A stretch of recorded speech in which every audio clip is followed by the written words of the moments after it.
1917, a smoked sausage killed a family in a small German town. The father, mother, 2 children, paralyzed, conscious, unable to move anything but their eyes. 2 centuries later, the same poison is injected into millions of faces every year. It smooths wrinkles. It stops migraines. It also stops breath. Before we go further, we have to leave the surface, the world of med spas and weekend courses and needles sold without a prescription. Sealed evidence waits below. A jar of green beans with a bulging lid. A counterfeit vial from an unrefrigerated shipment. A photograph of a face that cannot lift its left eyebrow, and a scale that weighs a millionth of a gram. This is the deep archive. The hatch closes. The real descent begins. The clay pipe rested in the crook of his fingers, long since gone cold. On the wooden table, under the wavering light of a single tallow candle, sat a glass dish containing the remnants of a smoked sausage, the same sausage that had killed a family 3 days earlier. The father died first, then the mother, then the youngest child. The oldest boy lasted 2 days longer, conscious until the last hour, unable to move anything but his eyes. Justinus Kerner wrote all of this down by hand, the ink darkening on the page as the candle guttered. He was a district medical officer in the small German town of Weinsberg, a poet and a physician in a time when medicine still shared a room with superstition. But what he was witnessing was not superstition. It was a pattern that repeated itself across the region, across the years, across the tables of families who had done nothing wrong except open a jar of smoked meat in winter. He called it botulism, from the Latin botulus, sausage. Not a dignified name for a killer, but the disease did not care about dignity. It arrived in the body through the mouth, traveled unseen through the gut, and began its work in the nerves. The first sign was always the eyes. Blurred vision. Double sight. The world split into 2 copies, each one slightly misaligned, as if the brain could no longer trust the muscles that aimed the gaze. Then the throat. Swallowing became a conscious effort, a negotiation with a reflex that no longer obeyed. Then the chest. The diaphragm, that thin sheet of muscle beneath the lungs, began to lose its rhythm. The patient lay still, fully aware, listening to their own breathing grow shallow, knowing that at some point, perhaps in an hour or a day, the signal would stop and the breath would not return. Kerner collected over 200 such cases. He mapped the symptoms with a physician's precision and a poet's attention to detail. The victims were not poisoned in the common sense. There was no burning, no vomiting, no corrosion of the stomach. The poison acted at a distance, somewhere between the nerve and the muscle. It did not destroy the tissue. It merely silenced the connection. The body remained intact. The mind remained clear. But the machinery of movement shut down, one system at a time, like lamps going out in a long corridor. He tried to find the agent. He boiled the suspect's sausages, filtered the liquid, evaporated it, dissolved it in alcohol, in ether, in water. He fed the residue to animals. He watched them die, but he could never see the thing that killed them. He speculated that it must be a fatty acid, a chemical, not a living organism. He was close. He was wrong. But he was also the first to understand the nature of the threat, something invisible, something stable in cured meat, something that attacked the nerves. And then, in a moment of remarkable foresight, he wrote something that would echo across a century and a half. He proposed that such a poison, if it could be measured and controlled, might be used to calm overactive muscles, to quiet a spasm, to still a tremor. He imagined a future in which the very thing that stopped breathing might be turned into a therapeutic tool, a scalpel made of chemistry. That idea sat on the page, ignored for 150 years. The smokehouse that produced the fatal sausages was a small operation, a stone building with a thatched roof and an iron hook from which the meat hung during the cold months. The sausages were made from pork, mixed with blood and spices, then smoked over a fire of beech and oak. The process was meant to preserve. Instead, it created the conditions for a silent garden. The smoking did not reach the center of the sausage. The oxygen inside the meat was consumed by the first bacteria to wake. And in the anaerobic dark, a spore that had lain dormant in the pig's gut or in the soil of the farmyard began to grow. It did not announce itself. It produced no smell, no visible mold, no change in texture. It simply made a poison, molecule by molecule, while the sausage hung in the dark. Kerner understood none of this.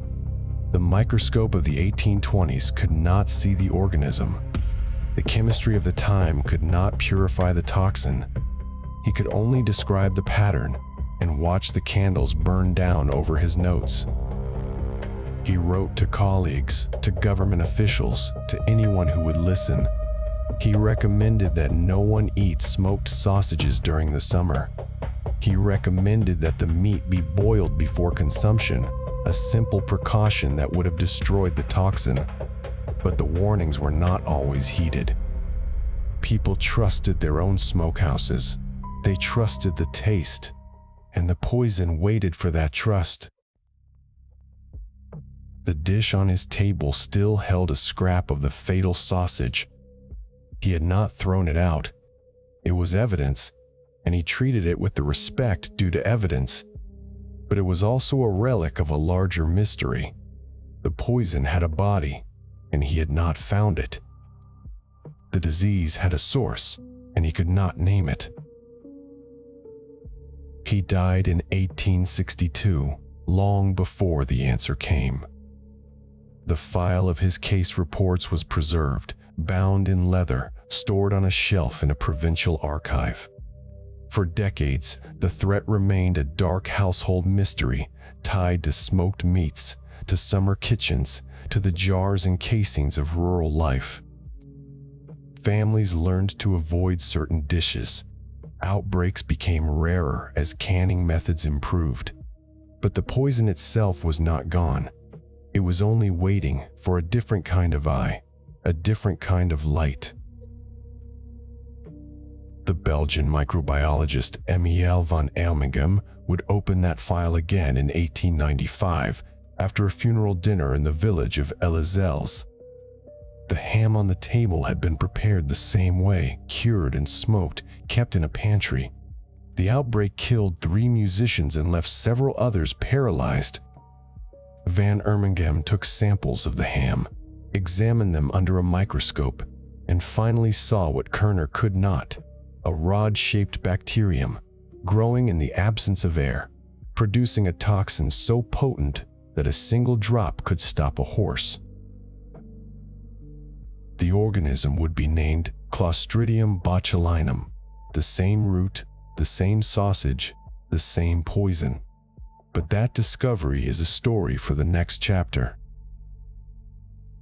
For now, the candle is almost burnt out. The pipe is cold. Kerner's hand is still on the page, the final letter half formed, the ink drying without an answer. He has described the enemy. He has named it. He has even imagined what it might become. But he cannot find it. The poison is there, in the dish on the table, invisible, measurable only by the bodies it has already taken. It waits for a name, a shape, a number. It waits for the next discovery, which will come from a ham at a funeral, in a village whose name no one remembers, by a man who will finally see the cultivator in the dark. The jar sat on the third shelf from the left, behind two identical jars of green beans, all sealed in the same boiling water bath that August afternoon. The year was 1892, but the jar could have been from 1872 or 1902. The canning technique had changed little in the decades since it became the gospel of the American kitchen. The lid was slightly domed, not alarmingly so, but enough that a practiced eye would have paused. The liquid inside was crystal clear, suspended with fat green beans that looked as fresh as the day they were harvested. No mold, no discoloration, no smell escaping. Perfect food. The kind of preservation that made the modern pantry a fortress against winter hunger. Only one thing was wrong, that slight bulge in the lid. A housewife in Michigan, or Ohio, or rural Indiana would have noticed it. Perhaps she had noticed it. Perhaps she had pressed the lid down with her thumb and heard the faint hiss, the sound of gas escaping. But the beans looked so good, and the family was tired of salt pork, so she opened the jar. That night, the family sat down to dinner. The beans were served hot, reheated in a cast iron skillet. They tasted fine. By morning, two of the children complained of blurred vision. By afternoon, the youngest could not hold her head up. By the following evening, the father could not swallow his own saliva. The doctor came, looked at the jar, looked at the empty plates, and wrote acute gastric poisoning in his ledger. He had no way to know that the enemy was not in the bean, but in the silence between the bean and the glass. The family survived, barely. The jar was saved as evidence, then forgotten in a cellar. But across the country, in thousands of cellars and pantries, other jars were being sealed with the same invisible passenger. The discovery that would explain these deaths began not with a jar of beans, but with a funeral ham. In 1895, in the Belgian village of Ellezels, a group of musicians gathered to play at a funeral. They ate from a large ham that had been prepared several days earlier and stored in a cellar. Within hours, 3 of them were dead. A 4th survived but remained paralyzed for months. The local authorities, baffled, sent samples to a bacteriologist named Emil van Ermingem at the University of Ghent. Van Ermingem was a methodical man who believed that the shape of a disease could be read in the shape of its cause. He took the ham, scraped the surface, and placed the scrapings into a broth of gelatin and sugar. He then did something that seemed odd. He sealed the flasks airtight. He had a hunch that whatever had grown in the ham had grown in the absence of air, because the ham was large, the interior dense, and the cellar cool and still. The flasks sat for a week. When he opened them, the broth had turned cloudy and sour. Under the microscope, he found a rod-shaped bacterium, motile and faintly green. He tried to grow it on the surface of agar plates, where oxygen was plentiful, and could not. The organism refused to multiply.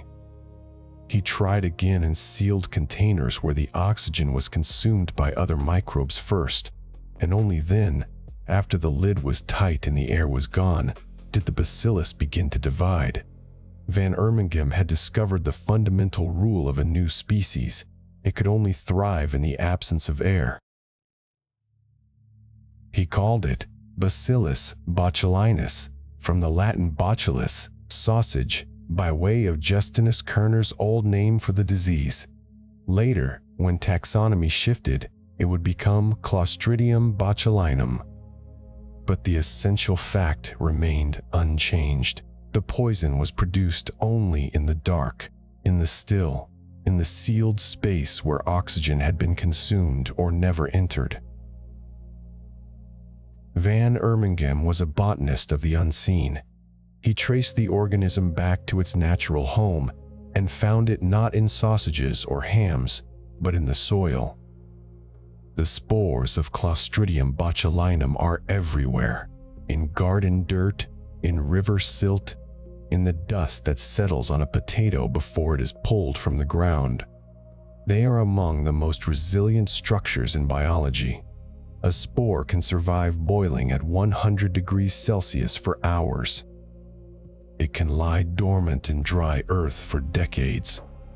It can be picked up by the wind, carried into a kitchen, settle on a green bean hanging from a vine, and wait. What wakes it is water, warmth, and the absence of air. Exactly the conditions found inside a sealed jar of home-canned vegetables. The farmer's wife washed the beans, packed them into the jar, covered them with brine, tightened the lid, and placed the jar into a boiling water bath for the prescribed time. But boiling water, even for an hour, does not kill the spore. It only breaks the spore's dormancy. Inside the jar, as it cooled, the other microbes that had survived the heat began to consume the remaining oxygen. Within hours, the interior of the jar became a closed, dark, anaerobic garden. And in that garden, the Clostridium germinated and began to multiply.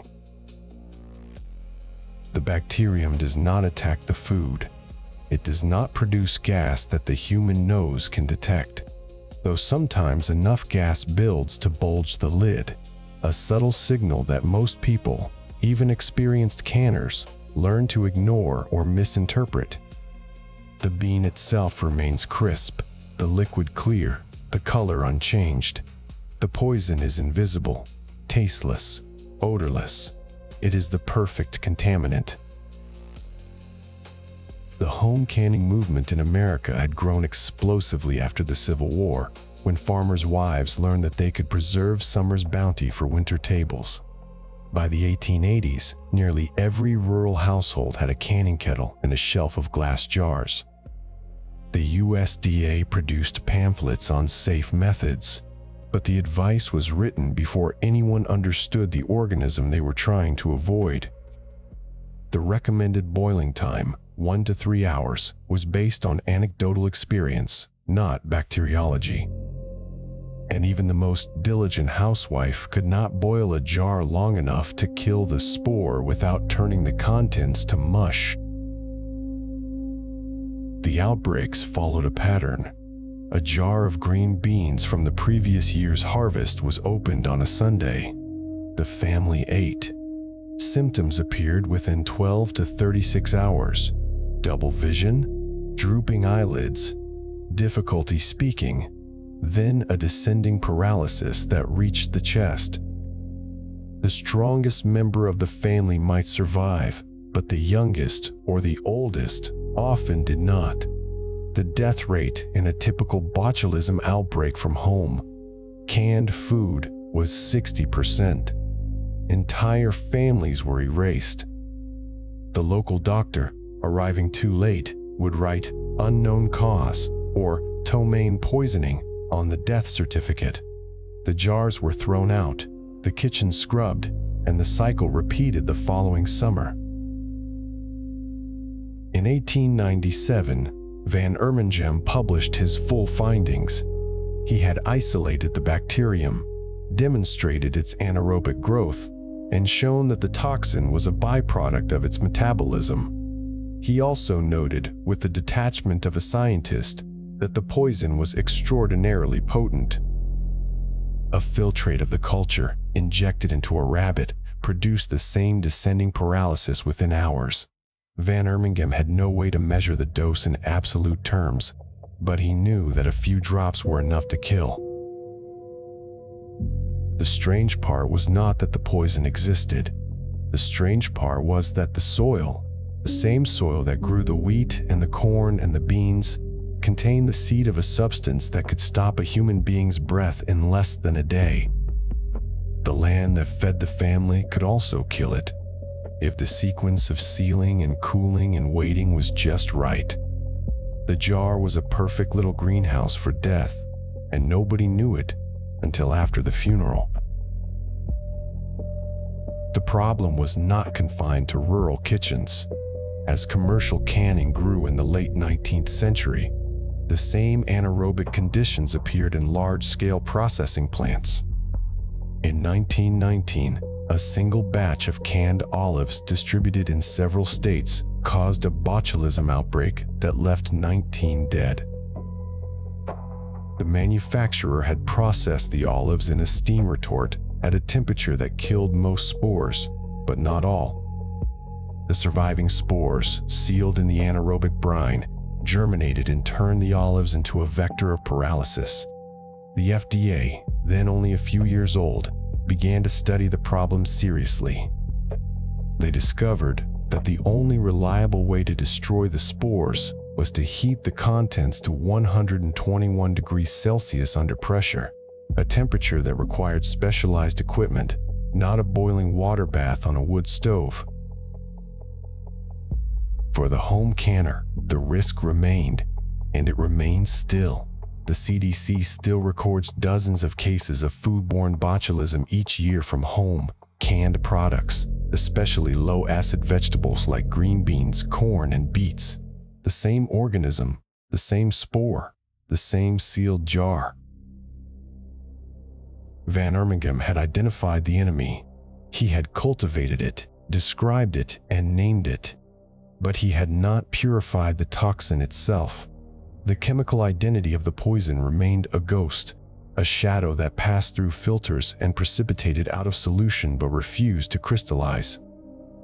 Van Ermingem knew it was a protein, but the techniques of the 1890s were not subtle enough to separate a single molecule from the broth in which it floated. The toxin remained a crude extract, dangerous to handle, impossible to standardize. And for 2 decades, it stayed that way. Then, the First World War arrived. The armies of Europe discovered that small quantities of botulinum toxin could stop a soldier faster than a bullet. The military minds of the era feared biological sabotage, poisoned food, contaminated water supplies, aerial spraying of pathogens. The United States, entering the war in 1917, established a chemical warfare service and, within it, a biological research unit.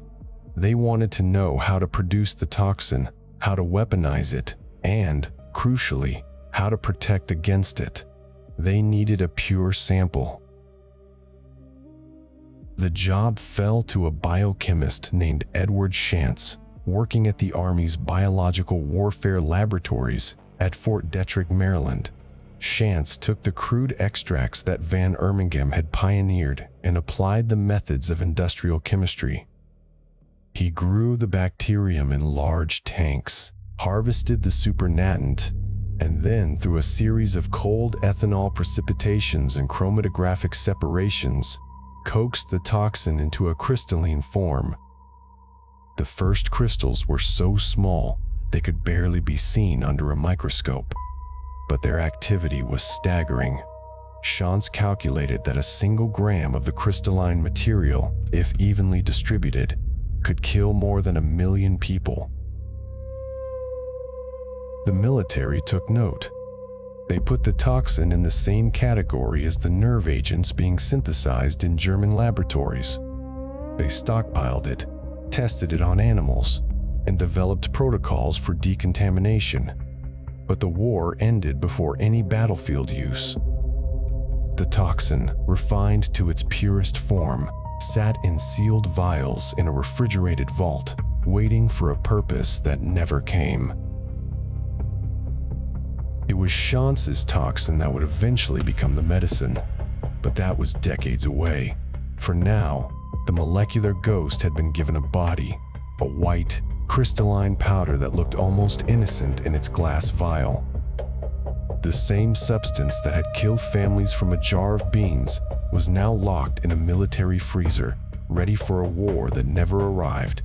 And the ancient question, raised by the soil itself, remained unanswered. How much control could anyone claim over a poison this patient? The jar on the pantry shelf had taught a hard lesson. The organism does not need a battlefield. It only needs a dark, still place and time. Chapter 3. The Pentagon's Unlikely Medicine. The crate sits on a steel shelf in a basement room where the air is cool and still. It is lead-lined, bolted at the corners, stamped with a legend that reads, "For research use only." Beside it lies a cardboard box of glass syringes wrapped in brown paper, like serving utensils for a meal no one wants to describe. The crate is not large, about the size of a suitcase, but the weight inside is measured not in pounds, but in potential.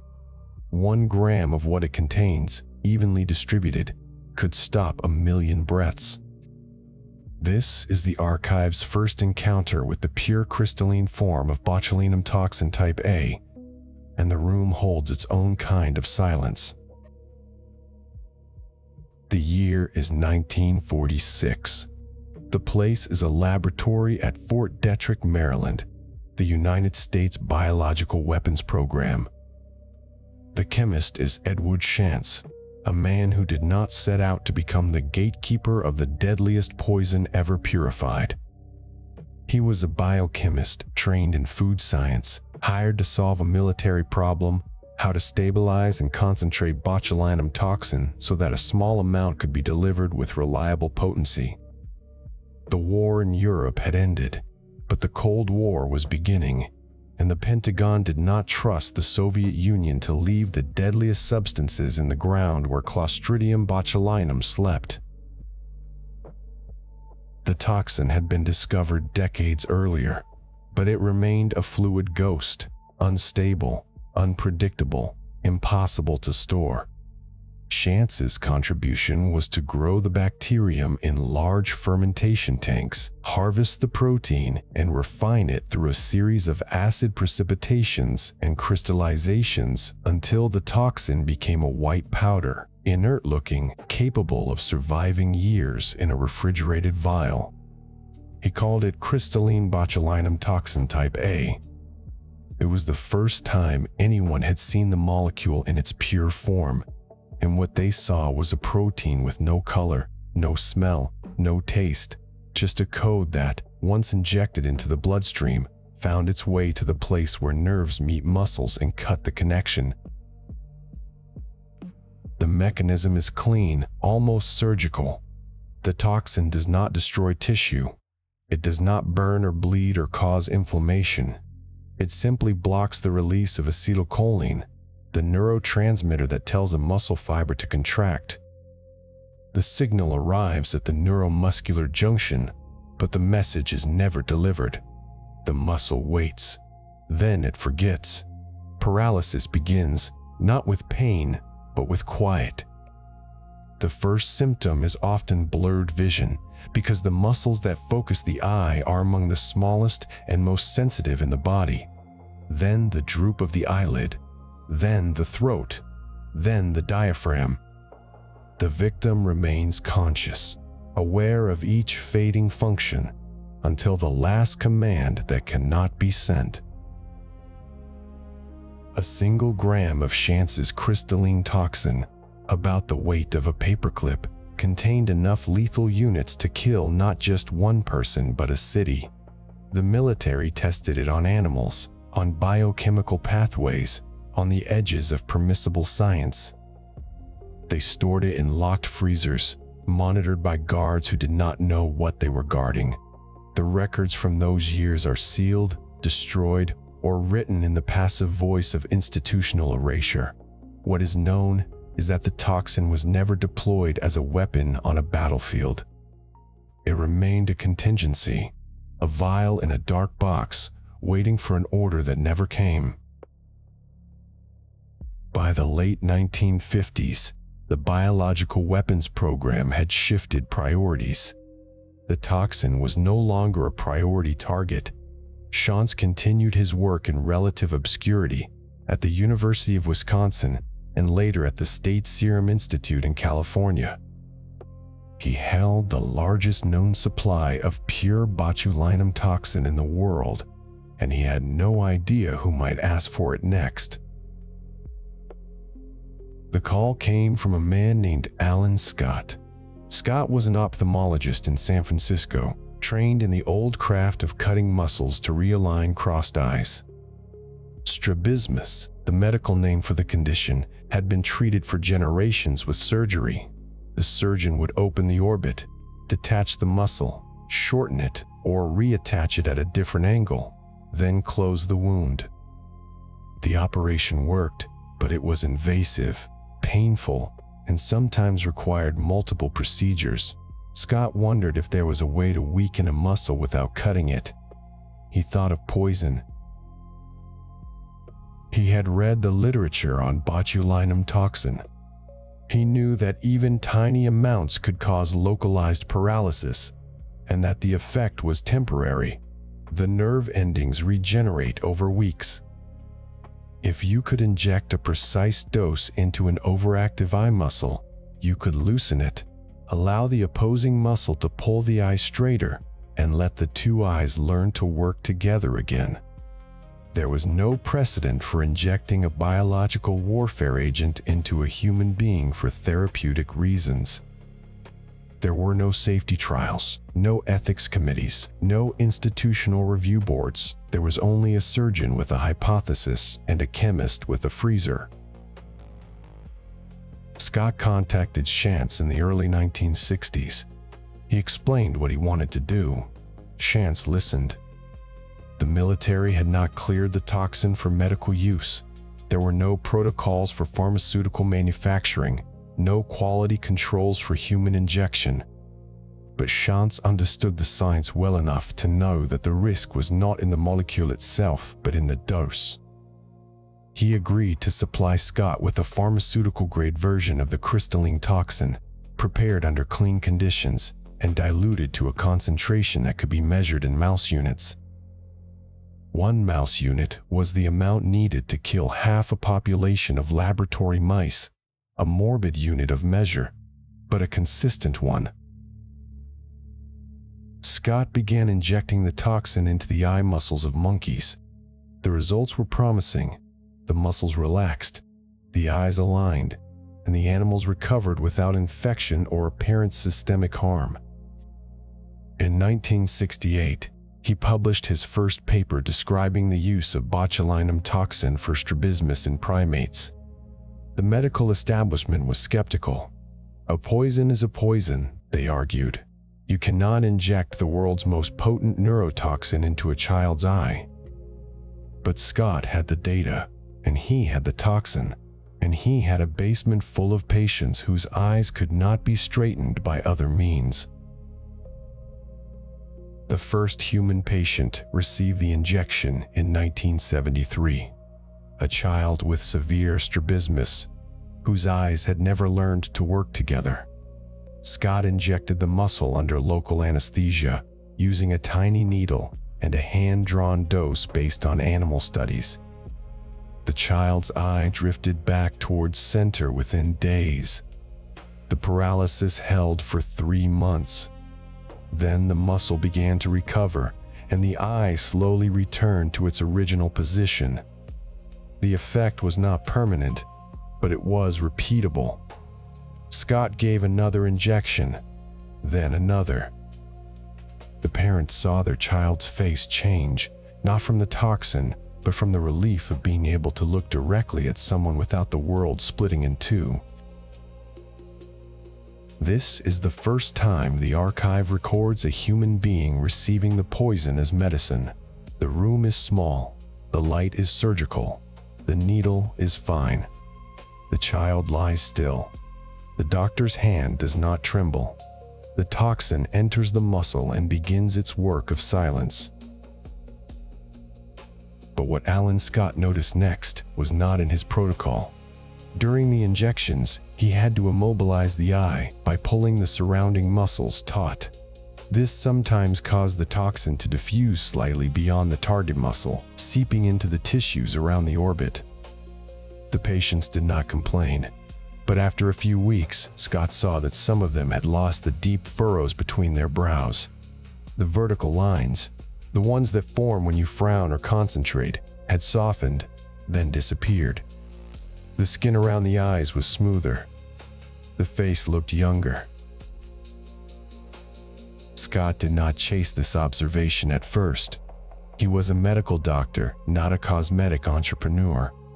He had dedicated his career to treating children with crossed eyes, adults with blepharospasm, patients whose muscles refused to obey. The wrinkle effect was a curiosity, a footnote. He mentioned it in passing at a conference in the late 1970s, and a few plastic surgeons in the audience raised their eyebrows. But the observation did not vanish. It waited, like the toxin itself, for the right conditions to germinate. The story of botulinum toxin as a cosmetic agent does not begin here. It begins later, in the offices of two dermatologists in Vancouver, in the early 1990s, who saw what Scott had seen and decided to test it on a larger scale. But the archive cannot skip the moment when the military's legacy first touched a civilian patient. That moment is here, in the ophthalmologist's chair, with a child's eye and a vial of poison that was once intended for war. The lead-lined crate has been opened. The toxin has found a new use. The question of whether this use is wise or foolish, merciful or reckless, has not yet been asked. The archive only holds the record: a stamped crate, a box of glass syringes, a child's eye that moves straight for the first time, and a doctor who notices, in the margin of his notes, that the patient's forehead is smoother than it ought to be. It is the smallest observation, and it will launch the largest cosmetic industry the world has ever known. But that chapter is still years away. For now, the toxin remains a medicine for muscles that cannot be stilled. And the archive closes this door with a quiet click, leaving the crate open on the shelf, and the syringe empty, and the doctor writing his notes by a dim light. The Vancouver clinic was not remarkable. It was a Tuesday afternoon in 1987, and the room smelled of isopropyl alcohol and paper. The ophthalmologist, Jean Carruthers, had been injecting botulinum toxin into patients with blepharospasm for years, a condition that forced the eyelids to clench shut, as if the body had forgotten how to stop contracting a muscle. The treatment was experimental, barely approved, still carrying the odor of its military origin. She used glass syringes, measured the doses and units derived from mouse lethality, and told her patients that the effects would last 3 to 4 months. They accepted the risk because the alternative was a kind of slow blindness, watching the world through slits while your own face refused to obey. One of those patients was a woman in her 50s, treated for the eye spasms. She returned for a follow-up appointment, and Carruthers noticed something she had not expected. The woman's forehead was smooth. The deep vertical grooves between her brows, what patients later learned to call the 11 lines, as if anger had a house number, had simply vanished. Carruthers had not injected those muscles. She had injected the muscles around the eyes. But the toxin had migrated just slightly, or perhaps the compensatory relaxation of the brow muscles had produced an effect no one had planned. She asked the patient, "Did you change your skincare routine? Did you start using anything different?" The woman said no. She had simply received the injection for her eye condition, and the furrow between her brows had disappeared as if erased by a solvent. The strange part was not that it worked. It was that nobody in the medical literature had described it.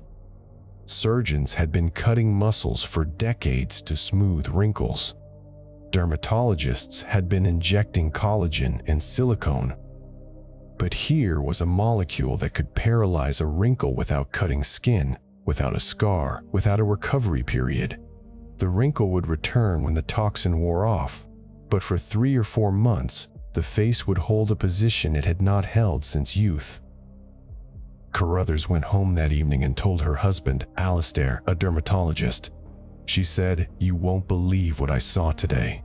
He said, "Show me." In the months that followed, the Carruthers began a small study. They recruited patients with glabellar lines, the vertical frown creases that form between the eyebrows, the ones that make a tired face look angry and an angry face look permanent. They injected tiny doses of botulinum toxin into the corrugator and procerus muscles, the ones that pull the brows together. They measured the results with photographs, with patient diaries, with the careful skepticism of doctors who knew they were handling a substance that had been classified as a biological weapon. The toxin worked. The frown lines softened. The patients reported not only cosmetic improvement but something harder to name. They looked less tired, less worried, less burdened. The face had been chemically edited, and the edit made the person inside look more at ease. In 1992, they published their results in the Journal of Dermatologic Surgery and Oncology, a case series of patients treated with botulinum toxin for glabellar wrinkles. The paper was modest in tone, clinical in structure, but it opened a door that had never been opened. They noted that the effects were temporary, that the dose was critical, that the procedure should only be performed by trained physicians. They did not predict that within a decade, this observation would become the most popular non-surgical cosmetic procedure in American history. They did not predict that the molecule they had injected into a handful of patients would generate billions of dollars in annual revenue. They simply reported what they had seen. A poison, carefully measured, could make a wrinkle disappear. Allergan, at the time, was a small California pharmaceutical company with a portfolio of eye drugs and contact lens products. They had acquired the rights to Scott's botulinum toxin preparation in the early 1990s, seeing its potential for ophthalmology. When the Carruthers paper appeared, Allergan's executives understood that the real market was not in crossed eyes or eyelid spasms. It was in the faces of people who wanted to stop looking their age. The company rebranded the product as Botox Cosmetic, a name that stripped away the clinical language and replaced it with something sleek, almost chemical in its neutrality. They embarked on an expensive and methodical campaign, clinical trials for the cosmetic indication, meetings with the FDA, lobbying for approval in a regulatory system that had never been asked to evaluate a deadly poison as a beauty treatment. The trials were careful and unglamorous. Hundreds of patients received injections in their frown lines. Photographs were taken, scored by independent reviewers, compared to placebo. The toxin outperformed saline. The effects were temporary but visible. The side effects were tolerable, some bruising, some drooping of the eyelid in a small percentage of patients, some headaches, no deaths, no systemic paralysis. The margin between a therapeutic dose and a dangerous dose was wide enough, when measured by a trained professional, to allow the treatment to proceed. The FDA, after years of review, approved Botox Cosmetic in April 2002 for the temporary improvement of moderate to severe glabellar lines in adults under 65. The approval was a cultural threshold. Within the first year, injections became a status marker in coastal cities, a secret kept among women who could afford the $400 and the hour in a dermatologist's chair. By 2005, the numbers had climbed into the millions. By 2010, more than 5 million injections were performed annually in the United States alone. The procedure spread beyond dermatology offices into med spas, hair salons, hotel suites, and private homes. Nurse practitioners learned the technique in weekend courses. Dentists began offering injections for the wrinkles around the mouth. At house parties in suburban living rooms, women gathered around a rolling tray while someone with a syringe and a certificate from a 2-day training program marked dots on their foreheads with a felt-tip pen. The bottle that sat on that tray was small enough to slip into a coat pocket. It contained a clear liquid, indistinguishable from water, labeled with a brand name and a lot number. The person receiving the injection rarely asked where the bottle came from. They did not ask about the cold chain, the source of the toxin, the training of the injector, or the history of the molecule. They asked how long it would last and whether it would hurt. The answer was 3 to 4 months, and not much. The deeper answer, the one that no one in that living room wanted to hear, was that the same molecule in a slightly different concentration could stop the diaphragm from contracting, could silence the muscles that keep the airway open, could produce the same paralysis that Kerner had described in the 1820s, the slow descent from blurred vision to the final, conscious stillness. But the dose was small. The injector had been trained. The bottle was genuine. The risk was managed. The question that emerged from this explosion was not about the toxicity of the molecule. That had been established for a century. The question was about the distance between a medical procedure and a consumer product, and what happens to safety when that distance collapses. The first cosmetic injections were performed by physicians who understood the anatomy of the face, the pharmacology of the toxin, and the consequences of a misplaced dose. The new generation of injectors operated in a different economy. They learned the technique from other non-physicians, bought their supply from distributors they had never met, and worked in spaces that were not designed for medical emergencies. A patient who experienced ptosis, dysphagia, or difficulty breathing in a med spa had no guarantee that the person holding the syringe knew how to manage the complication. The record of those early years shows a market expanding faster than the oversight that was supposed to contain it. State medical boards issued guidelines, but the guidelines were inconsistent. Some states required a physician to be on site. Others allowed remote supervision. Some required the injector to be a nurse or physician assistant. Others had no credentialing requirement at all. The federal government, which regulated the drug itself, had no authority over who injected it or where. The result was a patchwork of quality and risk, uneven across state lines, invisible to the patient who walked into a strip mall suite and sat down in a chair that looked like a dentist chair but cost more per minute. The bottle on the rolling tray was the same bottle that had been developed in a military laboratory, purified for chemical warfare, stored in lead-lined containers, and shipped to a handful of ophthalmologists in the 1970s. It had traveled from the basement of Fort Detrick to a woman in a suburban living room, and in that journey, it had acquired a new identity. It was no longer a poison. It was a product.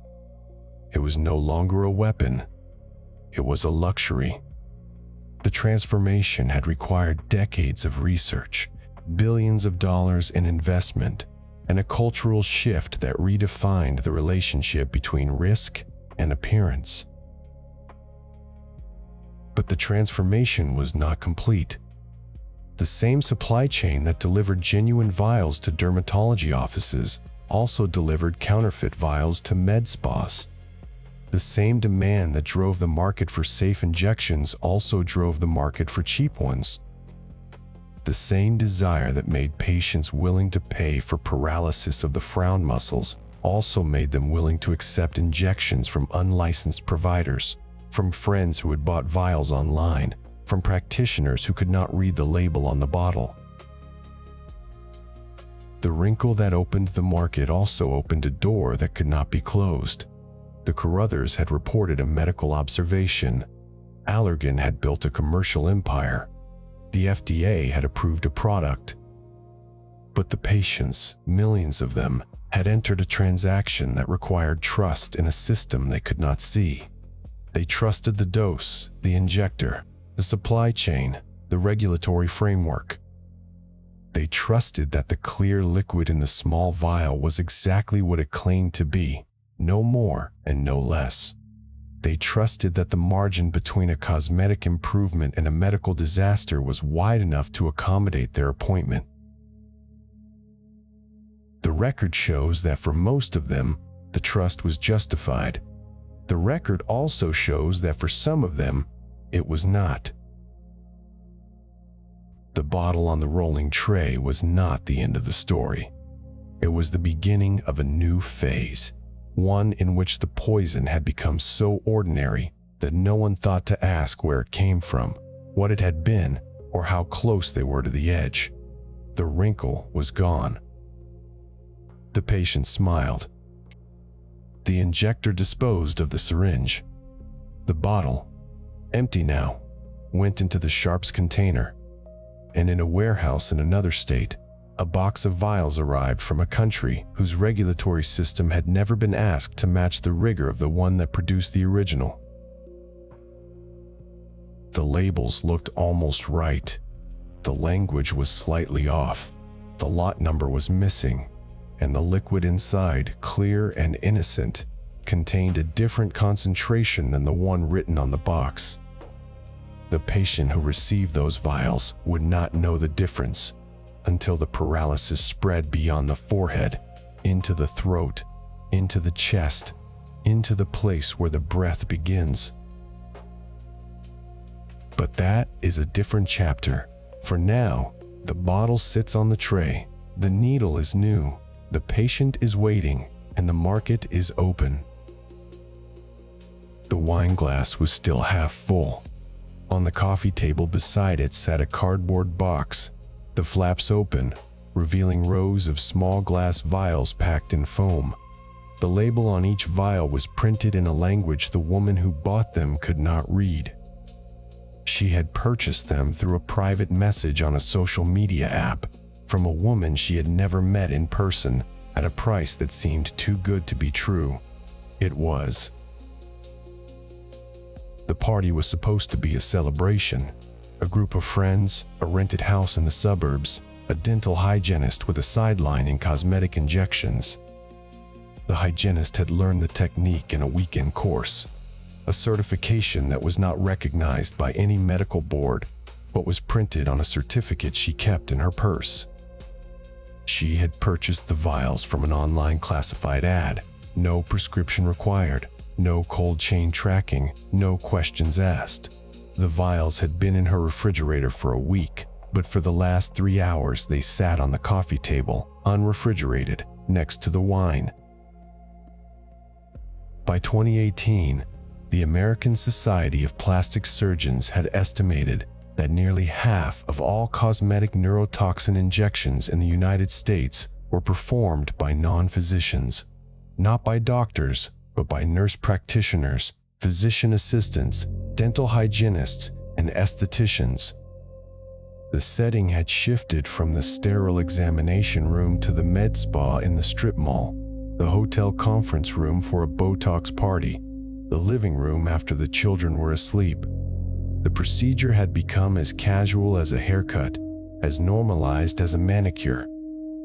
And the molecule they were injecting remained what it had always been, the deadliest poison ever purified for human use. The party that night went ahead.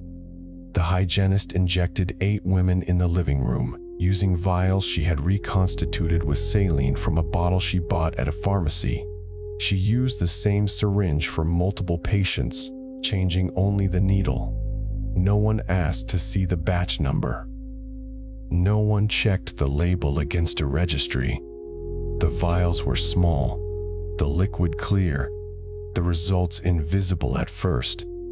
The women went home with ice packs on their foreheads and instructions not to lie down for 4 hours.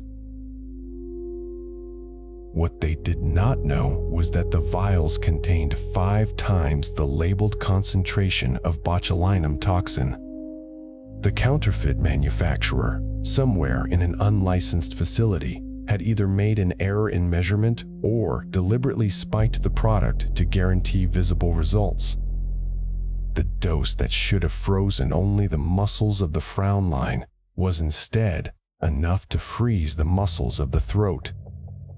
The same molecule that had caused the first described case of botulism.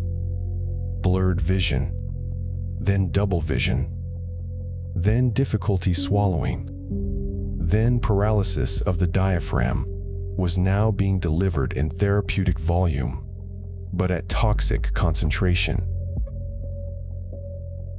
Within 72 hours, the first woman noticed her eyelids would not open fully. She visited an urgent care clinic where the physician assumed it was an allergic reaction. The second woman began to slur her words at dinner. The third could not swallow her morning coffee. By the end of the week, the Centers for Disease Control had been notified of a cluster of cases in Florida and Texas. Patients with botulism-like symptoms, all recently injected for cosmetic purposes, all from unlicensed sources. The investigation traced the vials to a distributor in Mexico, who had purchased them from a broker in China, who had compounded them in a facility that no health authority had ever inspected. The vials bore a brand name that looked almost right, the lettering slightly off, the batch number absent. It was the same kind of counterfeit that had been seized by the FDA in previous years, but it had entered the country not through a shipping container in a major port, but through a parcel that fit in a mailbox. The counterfeit market thrives on a simple arithmetic. A single vial of genuine Botulinum toxin A costs several $100s from an authorized distributor, requires a prescription, and arrives with a cold chain monitor. A black market vial can be obtained for a fraction of that price from an online classified, a beauty supply store, or a border pharmacy in Tijuana. The customer sees only the savings. What they do not see is the supply chain that has no temperature control, no quality testing, no traceability, and no accountability. The vial may contain no active ingredient at all, or it may contain too much. The difference between a wasted injection and a trip to the intensive care unit is invisible until the toxin reaches the nerve ending. The desire to look younger is not irrational. It is a deeply human wish, connected to dignity, to visibility, to the feeling of remaining relevant in a culture that equates youth with worth. But that desire, when met with a market that rewards speed and discounts over caution, leads people to accept invisible risks from vials that may contain lethal uncertainty. The same woman who reads the ingredient list on a moisturizer will trust a syringe handed to her by someone she met on the internet. The same man who checks the expiration date on a carton of milk will inject a substance with no expiration date at all. The 2023 cluster did not result in deaths, but the patients spent weeks recovering, some with lingering muscle weakness, some with permanent changes to their facial expressions. The dropped eyelids resolved slowly, over months. The difficulty swallowing required feeding tubes. The toxin does not discriminate between a frown line and a vocal cord. It simply blocks the signal. It does not know it is supposed to stop at the boundary of the intended muscle. It travels where the injection carries it, and when the dose is 5 times the expected concentration, It travels further than the needle ever reached. The strange part was not that it happened, but that it had been predicted. The same observation that drove the first therapeutic use of botulinum toxin, that a tiny dose could selectively weaken a muscle, also implied that a miscalculated dose could weaken the wrong muscle. The margin between a controlled paralysis and a systemic one is not a safety corridor. It is the width of a needle, the precision of a hand, the honesty of a supply chain. The cosmetic industry had built a billion-dollar empire on that margin, and the margin was thinner than anyone wanted to admit. The parties where death was served were not malevolent affairs. They were hosted by friendly faces in comfortable living rooms with a wine glass in one hand and a syringe in the other. The injectors were not villains. They were people who had seen a business opportunity, taken a weekend course, and purchased supplies from an unverified source. They believed they were helping. They did not know that the vial they held had never been tested, never been registered, never been cold-chained. They did not know that the molecule inside had been purified by a military chemist 70 years earlier for a different purpose entirely. Regulators responded with warnings, public health alerts, and increased enforcement. But the structural gap remained. The United States has no national database of cosmetic injectors, no uniform training requirement for cosmetic injections, no way to trace a vial from distributor to patient if the product enters through the black market. The same country that subjects pharmaceutical compounds to years of clinical trials allows a patient to receive an injection of an unverified poison from a stranger who learned the technique in a weekend. The system is not broken. The system was never built for this scale. The deeper question emerged from the investigation, and it had nothing to do with counterfeit vials. It was a question about the nature of the treatment itself. Even when the toxin is genuine, the injector trained, the dose precisely measured, what does it mean for a person's face and for their sense of self to be chemically frozen? The cosmetic revolution had created a new kind of patient, one who paid to lose expression. The face is not merely a surface. It is a communication system. The muscles around the eyes and mouth carry information, surprise, joy, concern, skepticism. When those muscles cannot move, the face becomes a mask. The patient who pays to erase a wrinkle may also erase the ability to show that they are listening, that they are amused, that they are worried. The bargain is quiet. The cost is subtle. The woman from the party stood in front of her bathroom mirror a week later. She tried to lift her left eyebrow. It did not move. She lifted it with her finger, then let go. The two halves of her face no longer agreed. She had come for a smoother forehead. She had left with a face that could not show surprise. The poison had done exactly what it was designed to do. It had silenced the muscle. The only difference was the intention. The party had ended hours before the symptoms began. The wine glass was still sitting on the coffee table, the cardboard box now empty, the vials discarded. The house was clean. The guests had gone home with ice packs and instructions. They had not known that the vial was unrefrigerated, the label was in a language no one could read, and the dose was a gamble they did not know they were taking. The molecule did not care. It had no intentions. It had only its structure, its affinity for the nerve ending, and its inexorable precision. It would do what it always did. The question was how much of it the patient had agreed to receive, and that agreement, in the end, was signed on faith alone. She stood in front of the bathroom mirror at 7 in the morning, before the light was good, before the coffee. One eyebrow rose when she willed it. The other did not. She touched the unmoved side with her fingertip, as if she could wake it by pressure. The skin above her left eye felt like a curtain that had been nailed shut at the top. She tried again. The right eyebrow lifted obediently, carving a small arc of surprise into her forehead. The left remained flat, smooth, immobile, as though the muscle beneath had forgotten its contract. She looked at her face and saw two intentions living in the same skull, no longer on speaking terms. The injection had been simple. 20 units, maybe 25, distributed across the glabella and the lateral canthal lines. The provider had been a nurse practitioner working out of a rented room above a nail salon. The room was clean.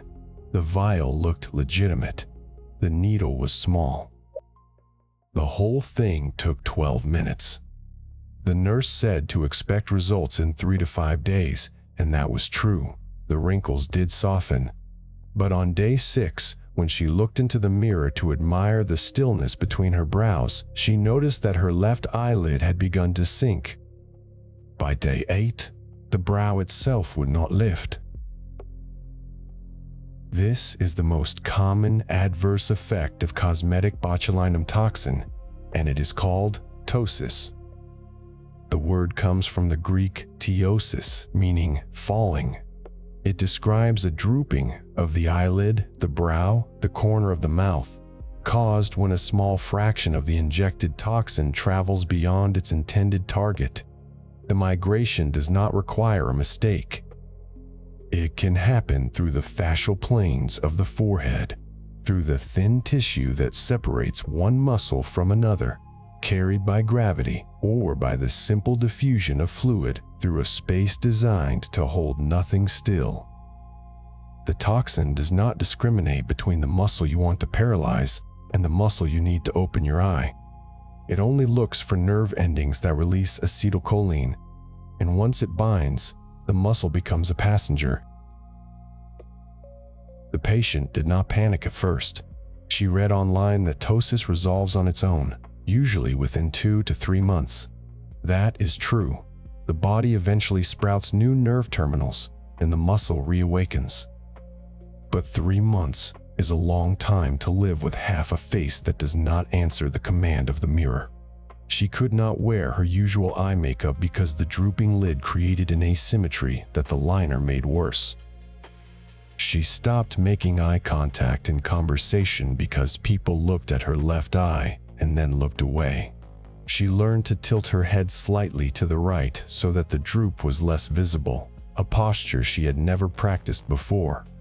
The face is not merely a surface, it is a broadcast. And when the broadcast skips, the audience notices. The medical term for the condition is iatrogenic botulism of the facial muscles. Iatrogenic means caused by treatment. It is a quiet admission that the tool we use to erase time can also leave a signature of its own. The 2022 review in the journal Toxins cataloged more than 500 cases of systemic adverse effects from cosmetic injections, not just ptosis, but blurred vision, generalized muscle weakness, difficulty swallowing. A few of those cases met the full clinical definition of iatrogenic botulism, the same descending paralysis that Justinus Kerner described in 1817, the same spread from face to throat to chest, the same risk of respiratory arrest. The patients had come for crow's feet. They left with a disease that had once been known as the sausage poison. The underlying mechanism is simple. The dose of toxin used in cosmetic procedures is small, 100 units per vial, each unit representing the lethal dose for a mouse, scaled for human safety. But the margin between therapeutic and dangerous is not a wide road. It is a line drawn in wet ink. The toxin does not dissolve evenly in the saline solution unless the vial is handled with precision. If the product has been stored at the wrong temperature, the active protein can precipitate out. concentrating the potency in a single drop. If the provider draws from a vial that has been shaken too hard, the protein strands may denature unevenly, leaving some syringes weaker and some stronger than labeled. The difference between a perfect result and a paralyzed diaphragm can be the size of a single air bubble. The woman in the bathroom did not know any of this. She only knew that her face no longer felt like an honest instrument. She caught herself in the mirror at the grocery store and saw a stranger wearing her hair. The skin between her brows was smooth, yes. The globular lines that had bothered her since her early 30s were gone. But the cost of that smoothness was a loss of range. She could not express surprise. She could not express concern. When she tried to frown, the muscles on the right side contracted weakly, while the left side remained still, producing a distorted expression that looked like a stroke. She stopped trying to show emotion. She held her face in neutral, like a diplomat at a tense negotiation. The irony is that some patients pay for exactly this, not the ptosis, but the stillness. They want a face that does not broadcast every passing thought. They want the smooth surface of a mask. The cosmetic industry has long understood that the face is a liability, that the wrinkles of joy are indistinguishable from the wrinkles of worry, that the muscles of expression are the first to betray age. To freeze the brow is to retire the muscle from its duty of emotional communication. And for certain professions, certain temperaments, certain anxieties, that trade is acceptable. The face becomes a controlled document, edited for public distribution. But the woman in the bathroom had not wanted a mask. She had wanted a minor correction, a small softening of the lines that had begun to settle around her eyes. She had not understood that the same needle that erased a wrinkle could also erase a muscle's ability to obey. She had not been told that the effect could last for months, that there was no antidote, that the body would take its own time to rebuild the broken connection. The doctor who prescribed the injection had not mentioned ptosis. The nurse who performed it had said only that there might be some bruising. This gap between expectation and consequence is not a failure of individual providers alone. It is structural. The training requirements for cosmetic injections vary wildly across states and countries. Some jurisdictions require a medical degree. Others allow anyone with a nursing license to inject after a weekend course and a box of practice dummies. There is no national registry of providers. There is no central database of adverse events tied to cosmetic botulinum toxin because the product is classified as a drug, not a device, and reporting is voluntary for non-serious outcomes. The woman's ptosis was not a serious outcome. It was just a face that could not speak. She returned to the clinic on day 10. The nurse looked at her, nodded, said it would resolve. She could not offer anything to speed the recovery. She could not offer anything to reverse it. The only treatment for iatrogenic botulism of the eyelid is time. The body must grow new nerve terminals, and that process takes weeks. The nurse mentioned that some ophthalmologists use aproclonidine eye drops to lift the eyelid temporarily, but the effect is modest, and the prescription requires a specialist. The woman did not see a specialist. She went home and stood again in front of the mirror. The bathroom was small, the light fluorescent. The walls painted a soft gray that had begun to peel at the corner near the shower. She turned off the overhead light and opened the blinds. The morning sun fell across the sink, illuminating the dust motes that hung in the air. She leaned forward and looked at her left eye, at the slight hood of skin that now covered the upper lash line. She tried to lift it by raising her entire forehead, and the right side responded, and the left side did not. She pressed her finger to the skin above the left eyebrow and pushed upward. The brow rose mechanically. When she released, it fell back into its droop. The muscle had become a passenger in its own territory. The record of adverse events in the medical literature is preoccupied with the measurable, the number of units, the site of injection, the time to onset, the duration of paralysis. But the record does not capture what happens in the small hours of the morning when a person stands alone before a mirror and tries to remember what her face used to look like when she was not thinking about it. The face before the injection was not perfect. It had lines, it had asymmetries, but it was continuous. It moved as one thing, not two. The face after the injection had become a negotiation between what was still working and what had gone silent. The cosmetic industry has built its empire on the promise of control.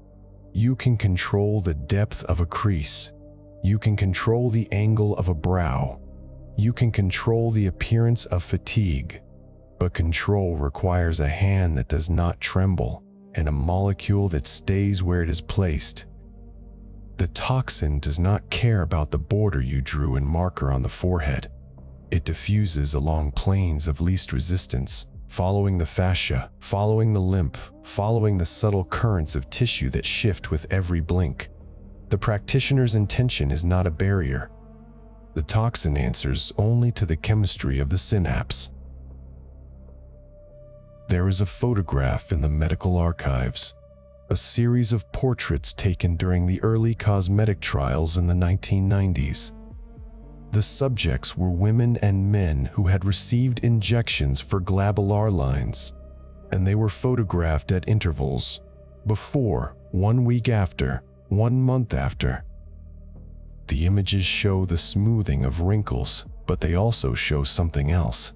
The subjects' faces look quieter, not happier, not younger in any organic sense, quieter. The muscles that would ordinarily contract to express a thought are silent. The subjects appear to be holding something back. The faces look like rooms in which the furniture has been removed. The woman in the bathroom knew that her ptosis would eventually resolve. She had read the forums. She had seen the timelines. Some people recovered in 6 weeks.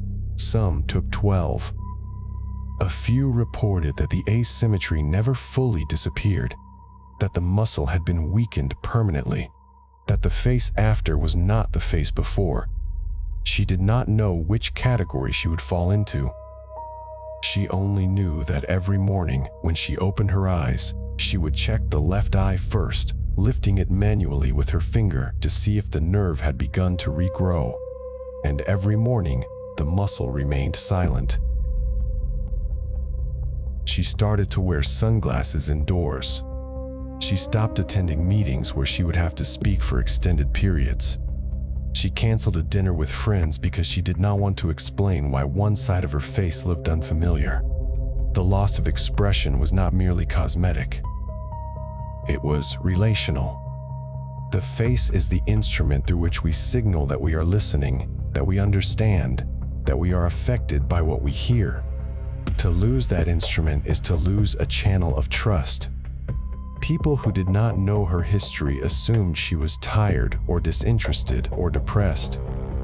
She began to feel like someone who had been asked to perform a play in a language she no longer spoke.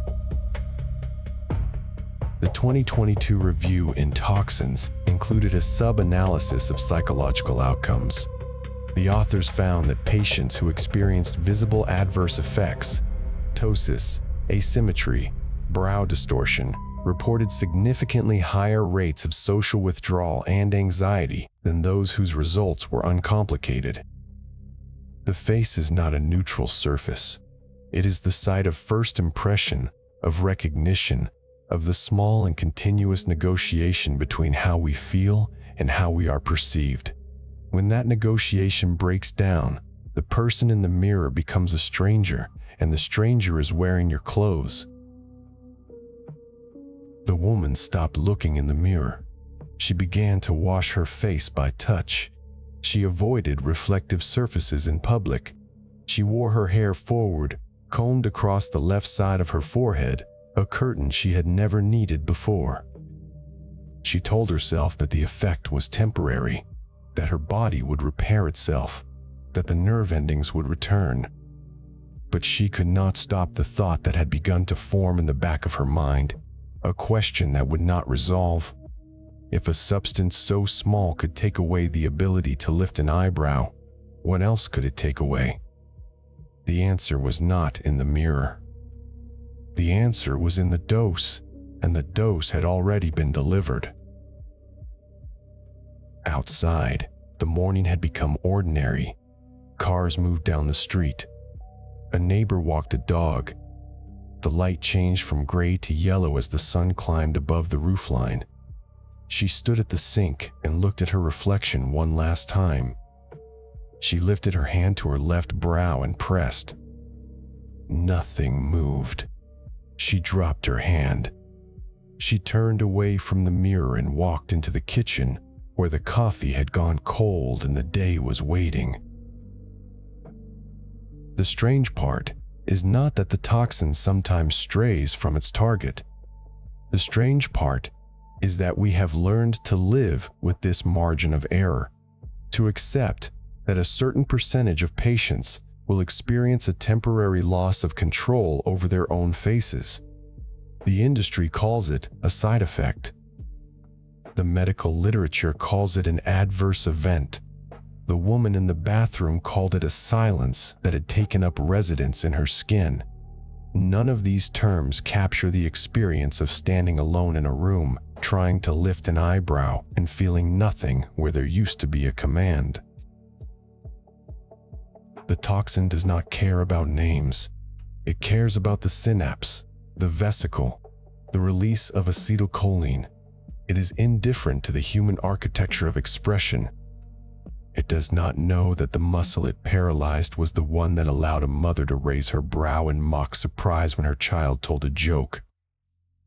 It does not know that the same muscle was used to signal concern, to ask a question without words, to say, "I am listening," across a crowded room.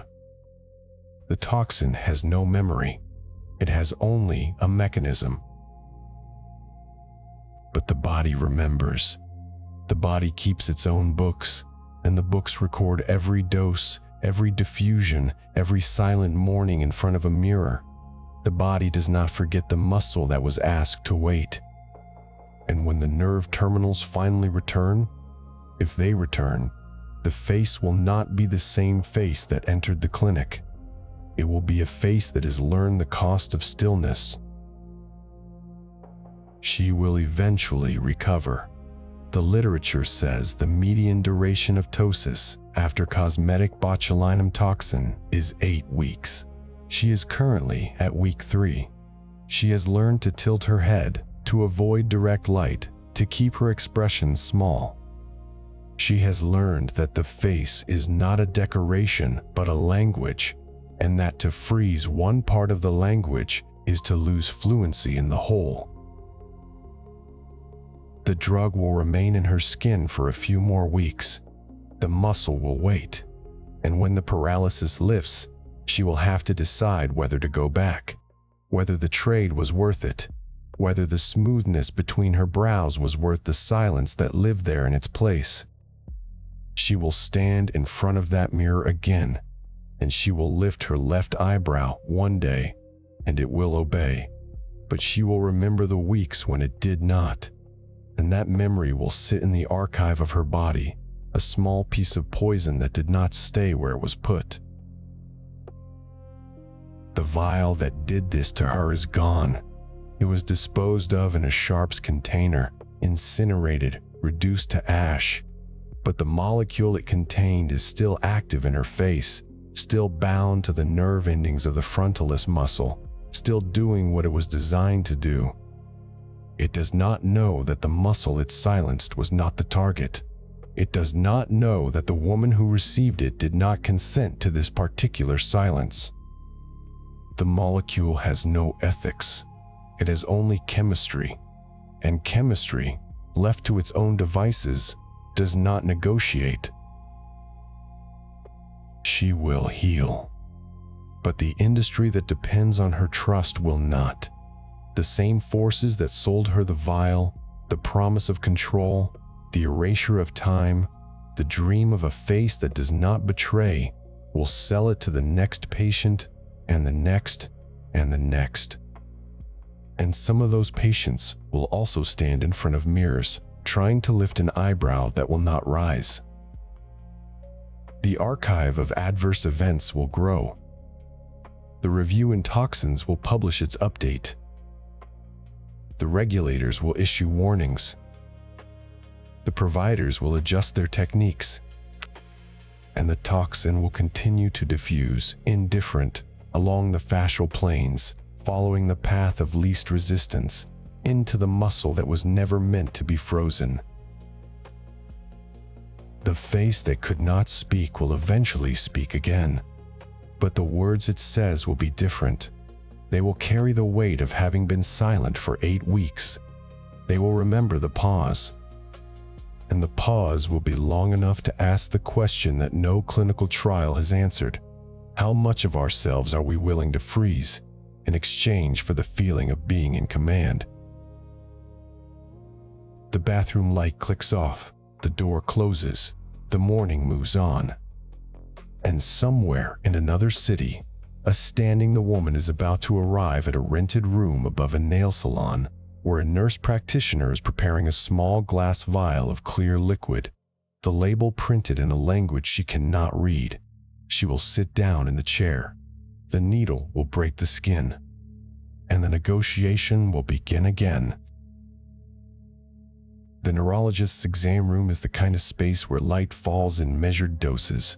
Fluorescent panels hum overhead, casting a flat white across the countertops, the rolling stool, the computer monitor showing a calendar grid. The patient sits with her head bent forward, chin nearly touching her chest. The doctor stands behind her, a skin marker in one hand, a cotton swab in the other. He draws a small dot on her forehead, then another, then a line across her temple. The pattern spreads like a constellation charted by someone who knows exactly where the pain lives. 31 injections. That is the protocol. Across the forehead, the temples, the back of the head, the neck, the shoulders. Every 12 weeks. The needle is thin enough that most patients do not flinch. The toxin enters the muscle, and the muscle forgets how to tighten. The nerve signal arrives, but the message is not delivered. The spasm, the clench, the grinding pressure that has been running for years like a motor with no off switch. It slows. It stops. This is not a wrinkle treatment. This is a treatment for chronic migraine. The same molecule that smooths a frown line also silences a pain signal. The same vial that a celebrity pays $1,200 for, injected between brows for a look of perpetual surprise, is purchased by a hospital pharmacy at a fraction of the cost, drawn into a syringe for a patient who has not had a pain-free day in 7 years. 2 different intentions. One poison. The mechanism is still debated. The research papers hedge their language carefully.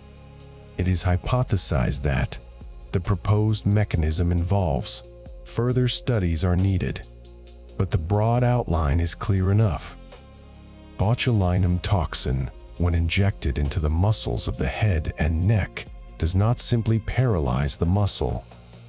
It also blocks the release of pain, signaling neurotransmitters like CGRP, calcitonin gene-related peptide, a molecule that carries the message of pain from the peripheral nerves to the central nervous system. The toxin cuts the line. The pain signal does not arrive. The migraine.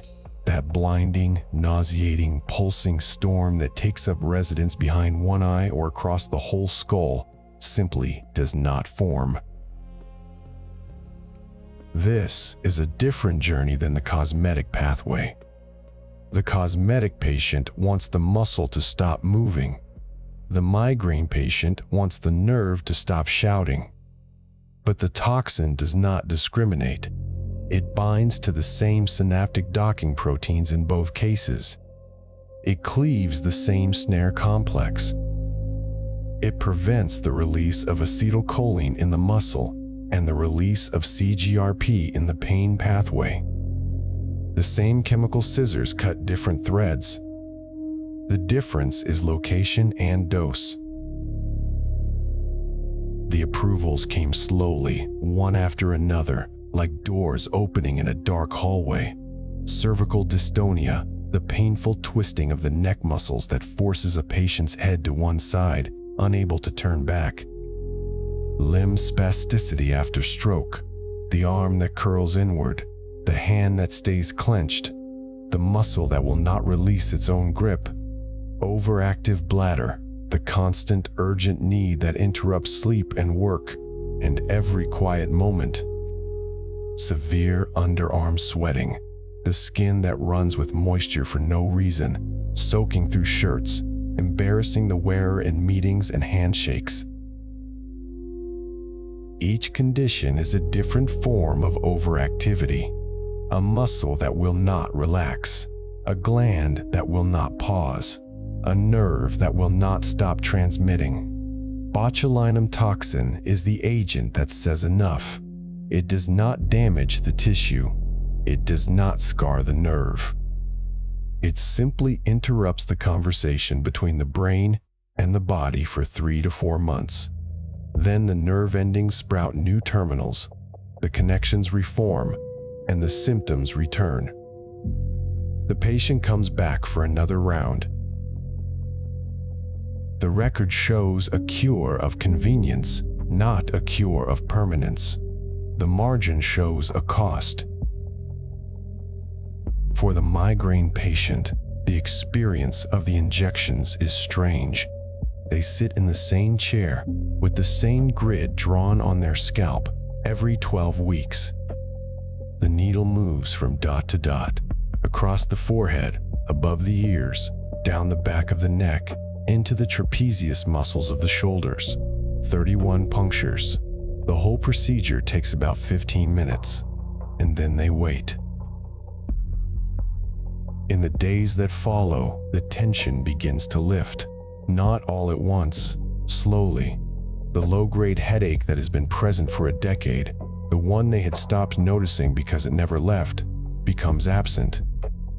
The sharp, stabbing pain behind the eye that used to arrive every Tuesday afternoon does not appear. The nausea, the light sensitivity, the inability to think clearly, they recede. Patients report not only pain relief, but a strange emotional quiet, as if the constant tightness of chronic pain had been a noise they learned to ignore, and now that the noise is gone, they realize how loud it was. Some describe it as a silence inside the skull. Others describe it as a weight being lifted from the shoulders. A few, cautiously, say it feels like the person they were before the migraine started. The paradox sits in the room like a third presence. The same injection that can erase the laugh lines of a perfectly healthy woman can stop the blinding pain of a migraineur. The same poison that killed the diners of a Michigan restaurant in 1977. The same poison that the Pentagon purified into a weapon. The same poison that sits in a counterfeit vial on an unrefrigerated shelf in a strip mall spa. This is also the medicine that gives a parent back the ability to work, to play with their children, to sleep through the night. The molecule does not care. It is not heroic. It is not malevolent. It is a binding protein with a specific affinity for a certain synaptic receptor. It does what it does. The ethics, the intentions, the regulations. These are human constructs laid over the indifferent mechanism. But as the medical uses expanded, the supply chain tightened. The same pharmaceutical companies that manufacture the cosmetic product also manufacture the therapeutic product. The same distribution channels carry vials intended for children with cerebral palsy and vials intended for the med spa down the street. The line between therapy and enhancement began to blur, not because the molecule changed, but because the market did. Regulators began to ask a question that had no easy answer. How do you manage a drug that can treat a child with spasticity in one hospital and be sold on Instagram in the same week, the same vial, in the same box, with the same lot number? The difference is the route of administration, the dose, the training of the person holding the syringe. And when the supply chain is global, when counterfeit vials enter through unmarked packages, when a weekend course certifies an injector who cannot read the label, the distinction between therapeutic and cosmetic becomes dangerously thin. In 2023, the CDC tracked a cluster of patients who had received injections for migraine. The vials were genuine. The injector was licensed. But the dose was miscalculated because the patient had been prescribed a cosmetic strength, not a therapeutic one. The symptoms were subtle at first: drooping eyelids, difficulty swallowing. Then the paralysis spread. The patient could not lift her head. She could not speak above a whisper. She was admitted to the intensive care unit and placed on a ventilator. She survived. But the margin between relief and catastrophe had been no wider than the diameter of a needle. The neurologist finishes the last injection. He places a cotton ball on the puncture site. The patient sits up slowly, blinking. She has a photograph taken of her face to document the pattern for next time. The grid will be erased by the evening, but the constellation of dots remains in the clinic's files, a map of where the poison went. She pays her copay. She schedules the next appointment. She walks out into the parking lot, and the sky does not hurt her eyes. The noise inside her skull is gone. She does not know if it will last, but she knows it is real. The poison has done its work. What happens next depends on who draws the grid, who fills the syringe, and whether the vial is real. The answer is not in the molecule. It is in the hands that measure the millionth of a gram. The scale sits on a stainless steel bench in a room where the air is filtered, the temperature regulated, the light clinical and exact. The weighing pan is clean, swept between uses, and the technician wears gloves and a mask. The white powder is not visible to the naked eye, not yet. It exists as a residue at the bottom of a glass vial, a thin film that looks like nothing, like a watermark on paper. The digital readout flickers to 0, then increments, 0.037. That number is not milligrams in the usual sense. It is a quantity so small that it would take 1,000 such portions to fill a single teardrop. And yet, when that powder is dissolved in saline and drawn into a syringe, it becomes a dose that can pause a frown for 3 months, or, if the arithmetic is wrong, stop a life in 2 days. The precision required is not a matter of laboratory pride. It is the central fact of the entire history of this molecule. From the smoked sausages of Justinus Kerner to the military purification of Edward Shantz, the story of botulinum toxin has always been a story of measurement. The poison was never a mystery in its effects. It was a mystery in its proportions. Kerner could not isolate it, but he understood its geometry. A little brought weakness, a little more brought blindness, a little more brought silence. Van Ermingem grew the bacterium and learned that the toxin was a metabolic secret, produced only in the anaerobic dark. But it was Chance who first put the poison on a scale and saw how absurdly small the lethal margin truly was. A single unit of Botulinum toxin A is defined as the median lethal dose in mice, adjusted for human use. That unit is a contract, not a natural constant. The human lethal dose has never been determined experimentally because the experiment would be unethical. Instead, it is extrapolated from animal studies, from accidental poisonings, from the widowmakers of canned goods and medical errors. The best estimate is that an adult human would need somewhere between 2,500 and 3,000 units inhaled or injected systemically. That sounds like a large number. But consider that a standard cosmetic vial contains 100 units. Consider further that those 100 units are dissolved in a few milliliters of saline. The difference between a therapeutic injection into the glabella, the muscles between the brows, and a fatal systemic dose is not a matter of vials. It is a matter of a single misplaced droplet. The strangest part is not that this margin exists. The strangest part is that we have learned to trust it. We place vials in refrigerators, in dermatology suites, in med spas, in the bags of injectors who drive between appointments. We assume that the concentration listed on the label matches the concentration in the syringe. We assume that the person drawing the dose has read the number correctly. We assume that the supply chain has not broken at any of its 1,000 seams. The record shows that when the supply chain breaks, the margin becomes a door. On a warm evening in April 1977, a man sat down to dinner at a restaurant in Pontiac, Michigan. The restaurant served Mexican food, and the plate included home-canned jalapeno peppers. The peppers had been processed in a home kitchen, sealed in jars, stored on a shelf. The pH was wrong, the heat insufficient, the spores of Clostridium botulinum undisturbed. Inside each jar, the anaerobic garden had bloomed. By the time the peppers reached the table, the toxin concentration was 100 times what would be needed to kill a person. 59 people ate those peppers. 59 people began, within 12 to 36 hours, to feel their vision blur and their throats tighten. 2 of them died.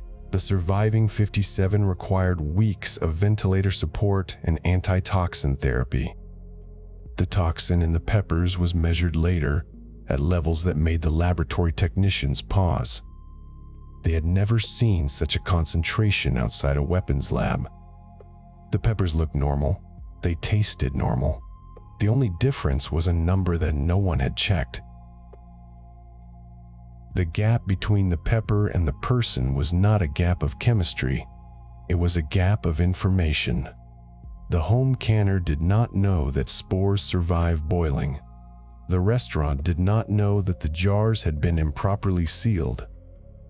The diners did not know that the clear liquid inside the pepper jar contained a poison that had already made its choice. The margin was invisible, and it was absolute. 44 years later, in 2021, a woman walked into a cosmetic spa in California.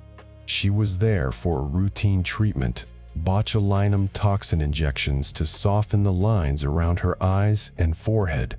The spa was not a medical clinic. The injector was not a physician. The vial had been purchased through an unlicensed distributor, shipped without temperature control, and reconstituted according to instructions that had been translated poorly from another language. The syringe held 30 units.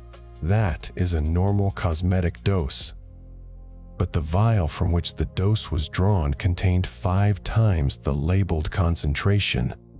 The woman received, in a single session, the equivalent of 150 units of toxin. And because the injection sites were near her orbital muscles, The toxin did not stay where it was placed. It migrated into her bloodstream, reached her cranial nerves, and began to close the connections between her brain and her diaphragm. She died within 48 hours. The coroner's report listed iatrogenic botulism. The cause was not a larger dose than any other patient might receive. The cause was a decimal point that had been shifted one place to the right. This is the arithmetic of paralysis. The body does not know whether the toxin came from a home-canned pepper or a counterfeit vial. It does not know whether the intention was cosmetic or criminal. It only knows the molecular geometry. A heavy chain that binds to the nerve terminal. A light chain that cuts the snare proteins. A blockade of acetylcholine release that spreads from muscle to muscle until the chest stops rising. The difference between a fixed wrinkle and a fixed chest is not a difference of type. It is a difference of distribution, and distribution depends entirely on the number that was read off the scale. The scale in the compounding room reads 0.037. That is the weight of 100 units of pure botulinum toxin type A. It is a number so small that it could be written in a single stroke of a pen, but its consequences would fill a coroner's ledger. The technician who weighed that powder did not know where the vial would end up. It could be shipped to a teaching hospital, where a neurologist would use it to treat a child with cerebral palsy. It could be shipped to a med spa, where an esthetician would inject it into the forehead of a retiree. It could be sold on Instagram, packed in a cardboard box, handed to a woman who thought she was buying youth and instead bought a date with a ventilator. The trust that holds this system together is not a single document or regulation. It is a web of assumptions that the manufacturer tested the potency, that the distributor maintained the cold chain, that the injector read the label, that the patient disclosed their medical history. Each assumption is a thread. The web is strong enough for millions of procedures every year, but a thread breaks every time someone dies from a counterfeit vial, and the web does not repair itself. It simply bends. The philosophy of the cosmetic industry has always been that the patient pays for control. The injection is a negotiation. You give up the ability to frown for a number of months, and in exchange you receive a smoother brow. The toxin, for its part, stops at the boundary of the target muscle, provided the dose is right, provided the anatomy is understood, provided the injection depth is correct. But those provisions are not laws of nature. They are human decisions. And human decisions are subject to the same errors that have haunted botulism since Kerner first described the slow descent into paralysis, the mistake in the kitchen, the mislabeled jar, the untrained hand. The largest recorded outbreak from a single source in the United States, the 1977 Michigan peppers, was not caused by a toxin that was unusually potent. It was caused by a toxin that was unusually concentrated, because the home canner had not followed the pressure cooking times. The error was not malice. It was ignorance. And the line between ignorance and death is exactly as wide as the margin between 100 units and 3,000 units. That margin is not wide at all. It is a single decimal place. The woman in California in 2021 died because her vial was not what it claimed to be. The black market had multiplied the concentration by a factor of 10, and the injector had no way to verify the number. The product looked genuine. The vial was the same size. The labeling was nearly identical. A misspelling here, an absent batch number there. The only difference was the number that mattered most, and that number was invisible. The paradox of botulinum toxin is that its power is proportional to its invisibility. You cannot see the difference between a safe dose and a lethal dose.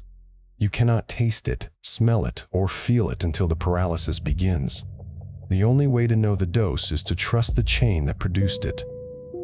And that chain, in the modern marketplace, is a global architecture of warehouses, cargo holds, customs inspections, and online marketplaces. It is a system designed for efficiency, not for scrutiny. The counterfeit vials that the FDA seizes in Memphis or Los Angeles are not anomalies. They are the predictable outcome of a market that values price over provenance. The scale in the compounding room is a small altar to precision. The technician does not think about the woman in California or the peppers in Michigan. They think about the tear weight, the calibration, the meniscus. They think about the number on the readout, 0.037. That number is the only guarantee, and it is a fragile one. The story of the millionth of a gram is the story of how we learned to measure a poison so accurately that we could turn it into a medicine, and how we then built a distribution system that undid that accuracy. The same ingenuity that purified the toxin and calculated the dose also created the commercial demand that bypassed the safeguards. The patient who wants to stop time is willing to trust a stranger with a syringe. The supplier who wants to make a profit is willing to fill that syringe with something that may or may not be what it says on the label, and the margin between them is no larger than the drop at the tip of a needle. No one knows exactly how many people have died from counterfeit botulinum toxin. The cases that make the news are the ones where the patient goes to a hospital, the health department investigates, the CDC issues a warning. But there are likely others, people who collapse at home, who are assumed to have had a stroke or a heart attack, whose families never think to test the vial that sits in the refrigerator. The archives of the black market are silent. They do not produce records. They produce corpses with plausible explanations. The final irony is that the molecule itself is indifferent. It does not care whether it is used to align the eyes of a child with strabismus or to paralyze the diaphragm of a woman who wanted smoother forehead lines. It does not distinguish between a surgical suite and a living room. It only responds to concentration, distribution, and time. The morality belongs to the people who handle the vial, and the vial, in a few seconds, can become either a cure or a catastrophe. The scale reads 0.037. The technician places the powder into a storage container, seals it, and labels it with a batch number. It will be shipped somewhere. It will be reconstituted by someone else. It will enter a syringe, pass through a needle, and meet a living human nerve ending. The engineer who designed the scale hoped it would never be wrong. The manufacturer of the toxin hopes the cold chain will hold. The injector hopes the dose is right. The patient hopes the results will be worth the risk. And the archive closes on this moment. A single drop of clear liquid, poised at the tip of a needle, about to cross the boundary between the outside and the inside. The margin is measured. The trust is assumed. The history of the poison has become a routine transaction, as quiet and ordinary as paying a bill. But the bill is not paid in currency. It is paid in the difference between a number that heals and a number that stops. And that difference is the millionth of a gram. The box arrived at the FedEx sorting hub in Memphis on a Tuesday afternoon in early spring. It was a plain cardboard parcel, 12 inches by 8, wrapped in brown packing tape with no return address. The label declared its contents as cosmetic supplies and its origin as a mailbox store in Tijuana. The destination was a med spa in Fort Lauderdale that had been in business for less than a year. The box was flagged not because of its weight or its odor, but because the cold pack inside had failed. The chemical gel was still warm, and the vials inside had been sitting for 3 days at room temperature. When the inspectors opened the box, they found 20 small glass vials, each sealed with a crimped aluminum cap. The labels were printed on glossy paper, the brand name nearly identical to a well-known pharmaceutical product. The lettering was slightly off. The R had a different curl. The X was a degree too narrow. The batch number was a string of digits that did not match any record in the manufacturer's database. There was no lot trace, no barcode, no proof that these vials had ever passed through a licensed distributor. They had simply appeared, as if the supply chain had developed its own ghost circulation. The inspectors did not know, could not have known, what concentration of botulinum toxin each vial contained. One might hold saline, nothing more than salt water and placebo hope. Another might hold a dose 5 times the labeled potency, enough to drop an eyelid, collapse a throat, stop a breath. The box was a lottery of chemical uncertainty, and the only way to know the numbers was to inject them into a human face. This is the pharmacy without walls. It has no storefront, no license on the wall, no pharmacist behind a counter. It lives inside the algorithm of a social media feed, inside the private message that arrives at midnight from an account with no photo. It sells the world's most potent neurotoxin, the way another vendor sells knockoff sneakers, in unverified quantities, at unregulated prices, delivered to your door in a box that could just as easily hold a pair of sandals. The demand creates the supply, and the demand has never been higher. By 2023, the American Society of Plastic Surgeons recorded over 9 million botulinum toxin injections in the United States in a single year. That number does not include the injections performed by practitioners who do not report to the society, the nurse practitioners in strip mall clinics, the dental hygienists who took a weekend course, the estheticians who learned the technique from an online video. The real number is likely much larger, and no one knows its upper bound because no one is required to count.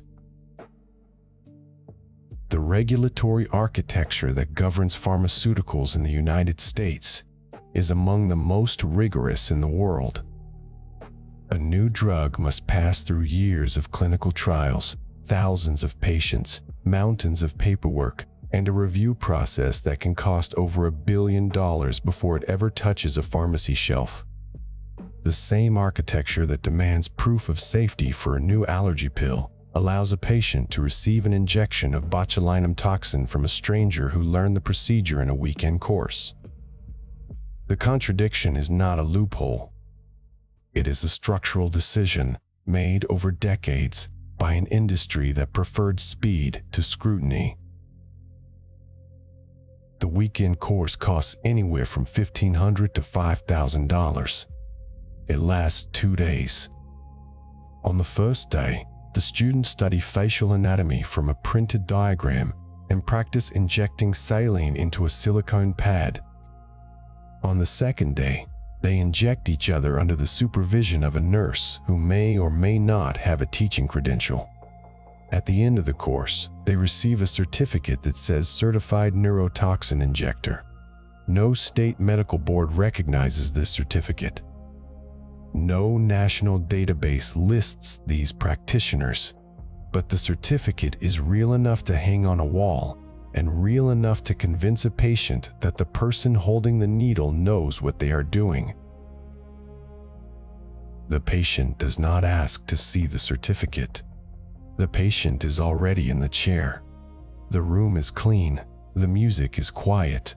The practitioner is friendly. The vial comes out of a refrigerator or, in some cases, out of a lunch bag that has been sitting on the counter since morning. The practitioner draws the liquid into a syringe, measures the dose by eye, and injects it into the glabella, the crow's feet, the forehead. The patient feels a small pinch. The procedure takes 15 minutes. The patient pays in cash or through a payment app and walks out with a sheet of aftercare instructions printed from a website. The risk does not announce itself. The toxin takes hours to days to show its full effect. If the vial contained 5 times the labeled dose, the first symptom might be a drooping eyelid, noticed the next morning in the bathroom mirror. If the dose was higher, the next symptom might be difficulty swallowing, a sensation like a lump in the throat that does not go away. If the dose was high enough, and the margin between a cosmetic result and systemic paralysis is frighteningly small, the next symptom might be shortness of breath, a slow suffocation as the diaphragm forgets how to contract. The body does not send a warning text. It sends a signal that the patient may not recognize until it is too late. In 2021, a woman in California died after receiving a counterfeit injection at a cosmetic spa. The syringe contained approximately 30 units, a standard cosmetic dose, but the vial had been compounded with a concentration 10 times higher than labeled. 30 units is a wrinkle treatment. 300 units is a medical dose for cervical dystonia. 3,000 units, depending on the patient's weight and health, is a lethal dose. The woman died of respiratory arrest 48 hours after the injection. The medical examiner found the toxin in her bloodstream, the same molecule that Justinus Kerner had described 2 centuries earlier, the same paralysis that had killed the diners at the funeral banquet. The spa had no license to administer injections. The practitioner had no medical training.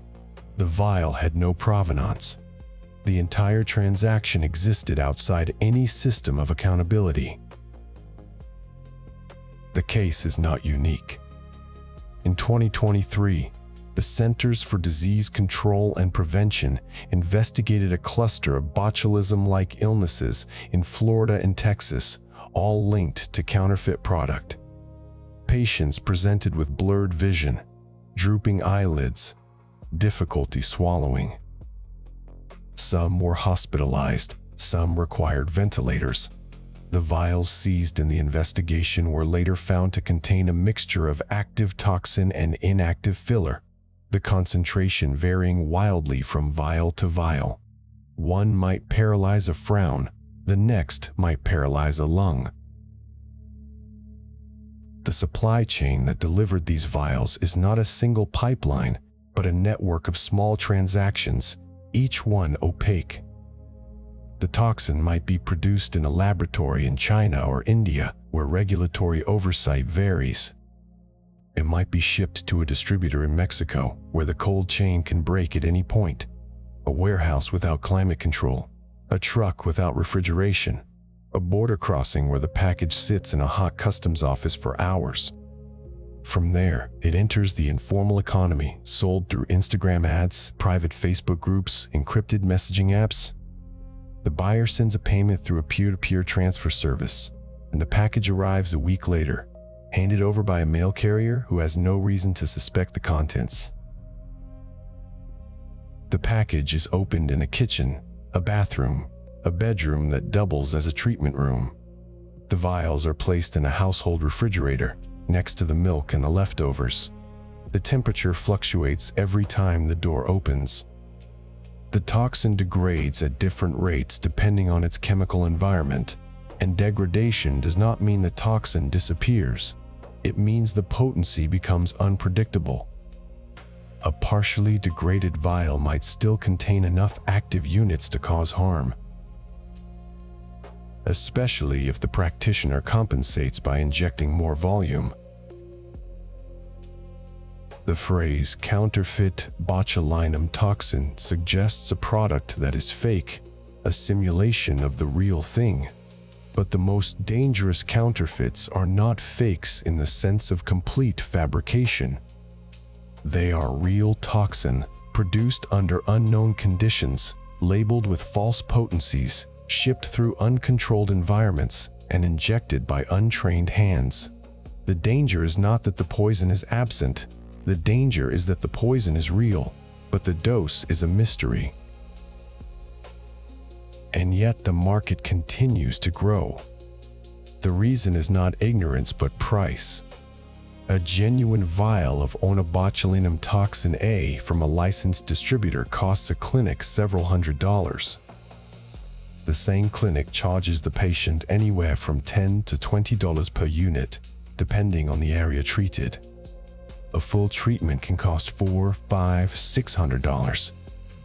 The black market vial costs the practitioner a fraction of that, sometimes as little as $50, which means the practitioner can charge the patient less and still make a higher margin. The patient sees a bargain. The practitioner sees a business model. Neither sees the vial's history. The regulatory gap is not a crack in the system. It is a deliberate omission. The United States has no national database of injectors, no uniform training requirement for cosmetic injections, no way to trace a vial of botulinum toxin from the distributor to the patient if it enters through the black market. The FDA can inspect factories and seize shipments at the border, but it cannot control what happens inside a private message or a FedEx box without a return address. The enforcement model relies on the assumption that the supply chain is visible and the practitioners are licensed. When both assumptions fail, the system has no backup. The same country that requires a prescription for antibiotics, that regulates the sugar content in breakfast cereal, that tests every batch of infant formula for contamination, allows a person to inject an unverified quantity of the world's deadliest neurotoxin into another person's face without a single federal standard for safety. The paradox is not subtle. It is the architecture of a market built on convenience, where the patient's desire to look younger meets the provider's desire to earn more. And the only thing that gets lost is the question of who, exactly, is responsible if something goes wrong. The answer, when something goes wrong, is often no one. The practitioner who injected the counterfeit vial may have no malpractice insurance, no medical license to revoke, no assets to seize. The distributor who sold the vial operates from a rented mailbox in another country. The manufacturer has no brand to protect and no headquarters to raid. The patient is left with a paralyzed face, a hospital bill, and a lesson that the market does not plan to teach. But the problem runs deeper than counterfeit vials and weekend courses. The deeper problem is that the cosmetic revolution built its success on a foundation of trust. Trust in the molecule, trust in the doctor, trust in the dose, without building the infrastructure to maintain that trust as the market expanded. The same trust that allowed a family doctor to inject a migraine patient's forehead now supports a system where a teenager buys botulinum toxin from a stranger on Instagram and injects it in a friend's bathroom before prom. The trust has not disappeared. It has been redirected, attached to the wrong hands, the wrong vials, the wrong promises. The box in the Memphis warehouse was opened, examined, and eventually destroyed. The vials were incinerated. No patient received those particular injections, but the supply line that produced them did not stop. Another box was already in transit, addressed to another spa in another state, containing another set of labels with the wrong lettering and the missing batch numbers. The question is not whether such boxes exist. The question is how many of them pass through the system without being flagged, and how many of their contents end up under the skin of a person who believes they are buying safety. The pharmacy without walls has no address, no phone number, no complaints department. It operates on the principle that enough demand will create its own supply, and that the risk can always be passed to someone else. The patient pays the price, sometimes in cash, sometimes in complications, sometimes in the slow suffocation of a toxin whose history they never knew. The box is gone. The market remains. The archive does not forgive, but it does keep records. Somewhere in a file shared between the FDA and the CDC, there is a photograph of the seized vials, arranged on a steel table, the labels slightly wrong, the liquid clear and innocent. The photograph does not show what was in the vials. It only shows what the vials were supposed to be. And the difference between the label and the contents is the distance between a treatment and a tragedy. A distance that, in this market, is measured in millimeters of a syringe, in degrees of temperature, in the things we choose not to ask. The hand is gloved. The light is surgical white, clean and shadowless, the kind of light designed to leave no place for error to hide. In the barrel of the glass syringe, a single drop of clear liquid hangs, suspended by surface tension and gravity. It catches the overhead lamp and throws a tiny lens of brilliance onto the ceiling. The drop is smaller than a tear. It contains no color, no odor, no visible signature of what it is. But it is a molecule that, if evenly divided among the living, could silence a city. And in another moment, it will enter a face. This is the strange bargain. Every injection is a compact. The patient agrees to lose something, a frown line, a muscle spasm, a chronic pain that has no other name, in exchange for control. And the poison agrees to stop at the boundary of the muscle cell, provided the dose is correct. The agreement is written in units, not words. 1 unit is the amount that kills half a population of laboratory mice, adjusted for the weight of a human. The margin between a therapeutic effect and a fatal dose can be no larger than the drop that hangs in that syringe. And yet, across millions of procedures every year, that margin holds. Not because the toxin is forgiving, because the measurement is precise. The molecule has no malice. It is not a villain in a story. It is a mechanism, a protein that snips a single synaptic vesicle protein called SNAP25, cutting the thread that ties a nerve impulse to a muscle contraction. That is all it does. It does not care whether the muscle it silences is the one that wrinkles a forehead or the one that lifts a diaphragm. It does not know the difference between a frown and a breath. The difference is imposed from the outside by a trained hand that chooses the injection site, the dilution, the volume. The poison is indifferent. The trust is human. That trust took a century to build, from Justinus Kerner's candlelit desk, where he watched patients slip into a paralysis that left them conscious until the end, to the funeral hymn of Emil van Erminghem, who first grew the bacterium in the dark of sealed jars.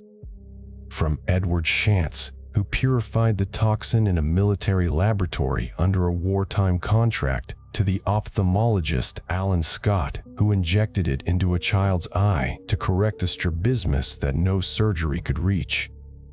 From the Carruthers' accidental observation that a migraine patient's frown lines had vanished, to the FDA approval that turned a poison into a brand.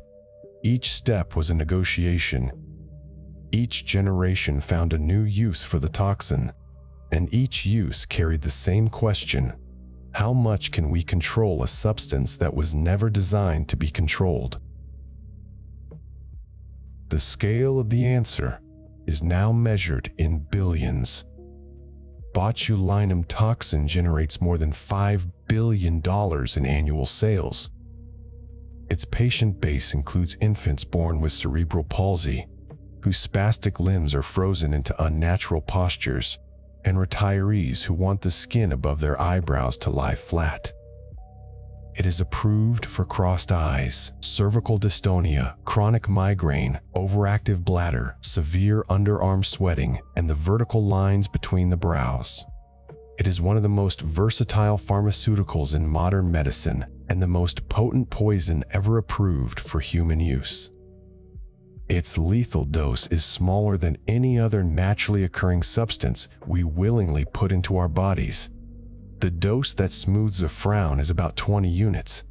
The dose that stops a heart is roughly 2,000.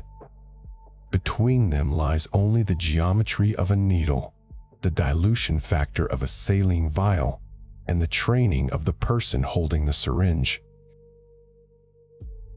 That training is not uniform.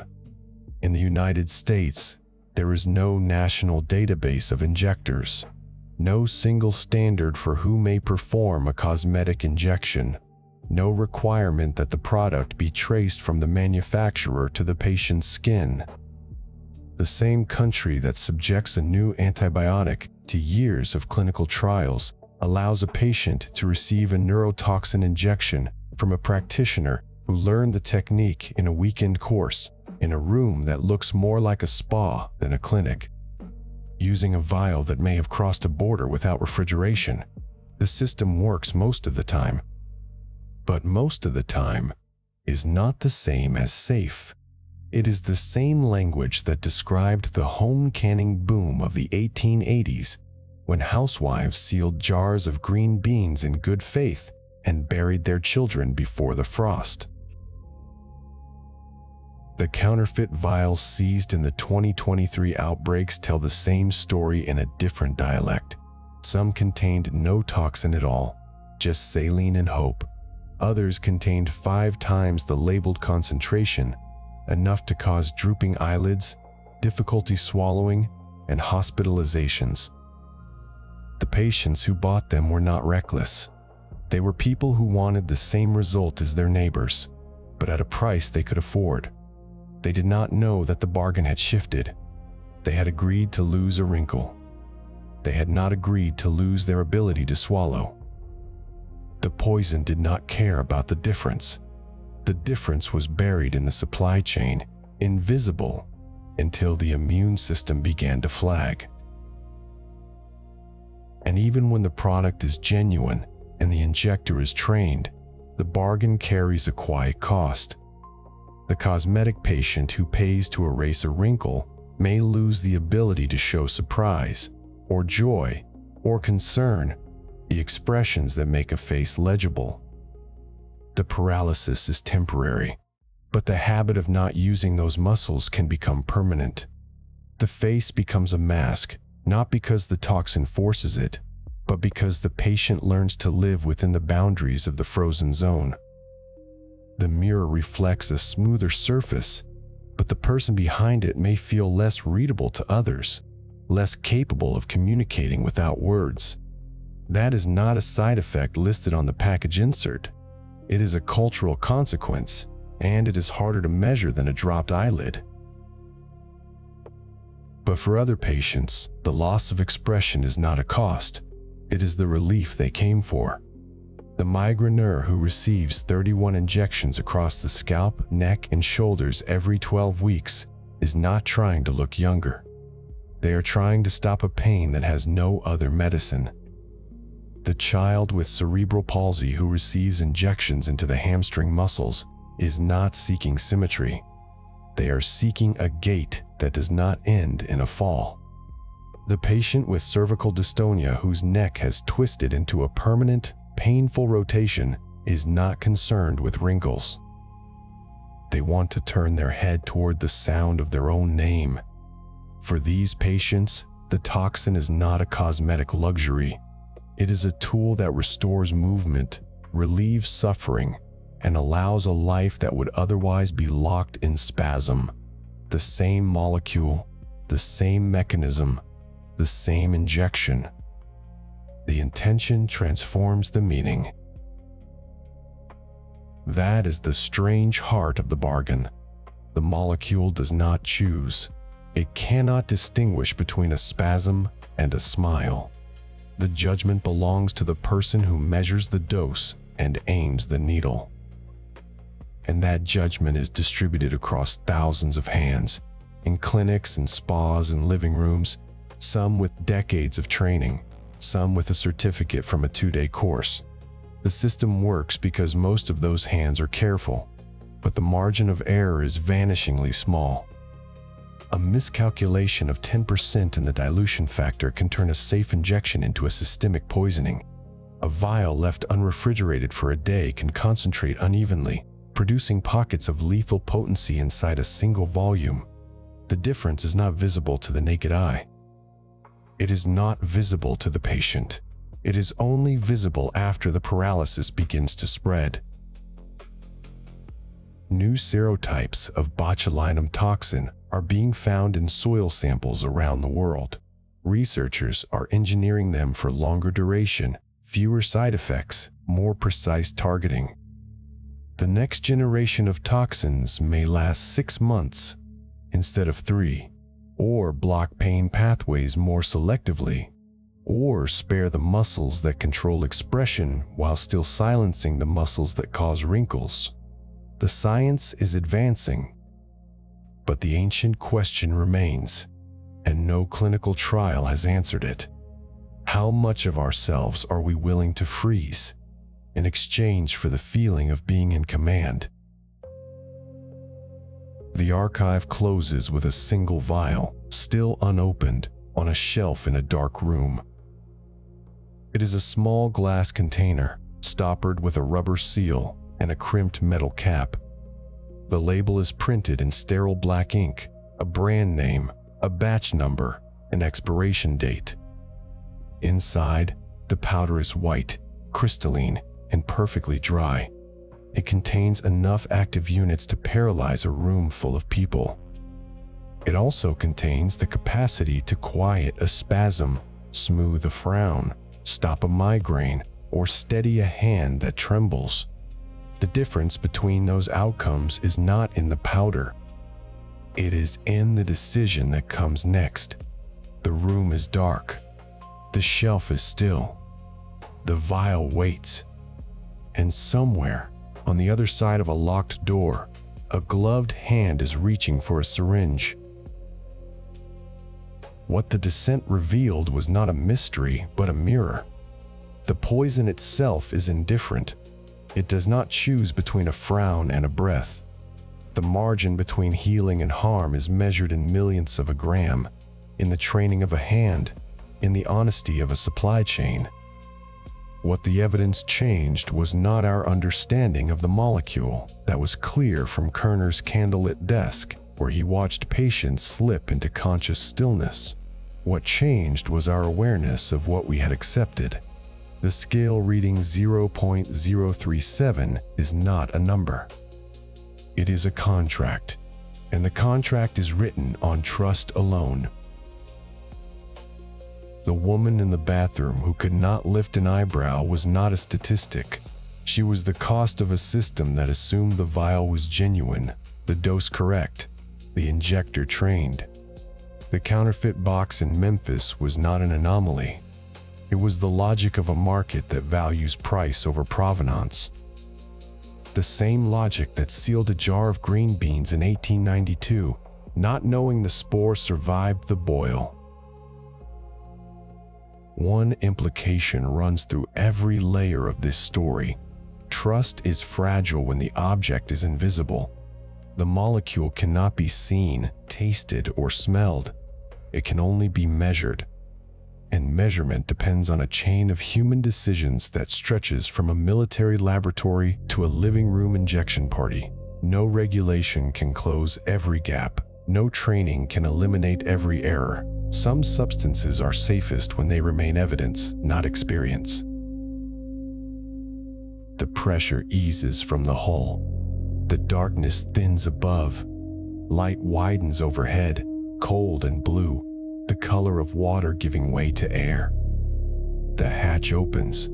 The archive file closes, but the weight of what was measured stays with us. If this kind of quiet descent into science and history is what you came for, you can subscribe to the Deep Archive. The surface is calm, and the truth we brought back does not dissolve in the light.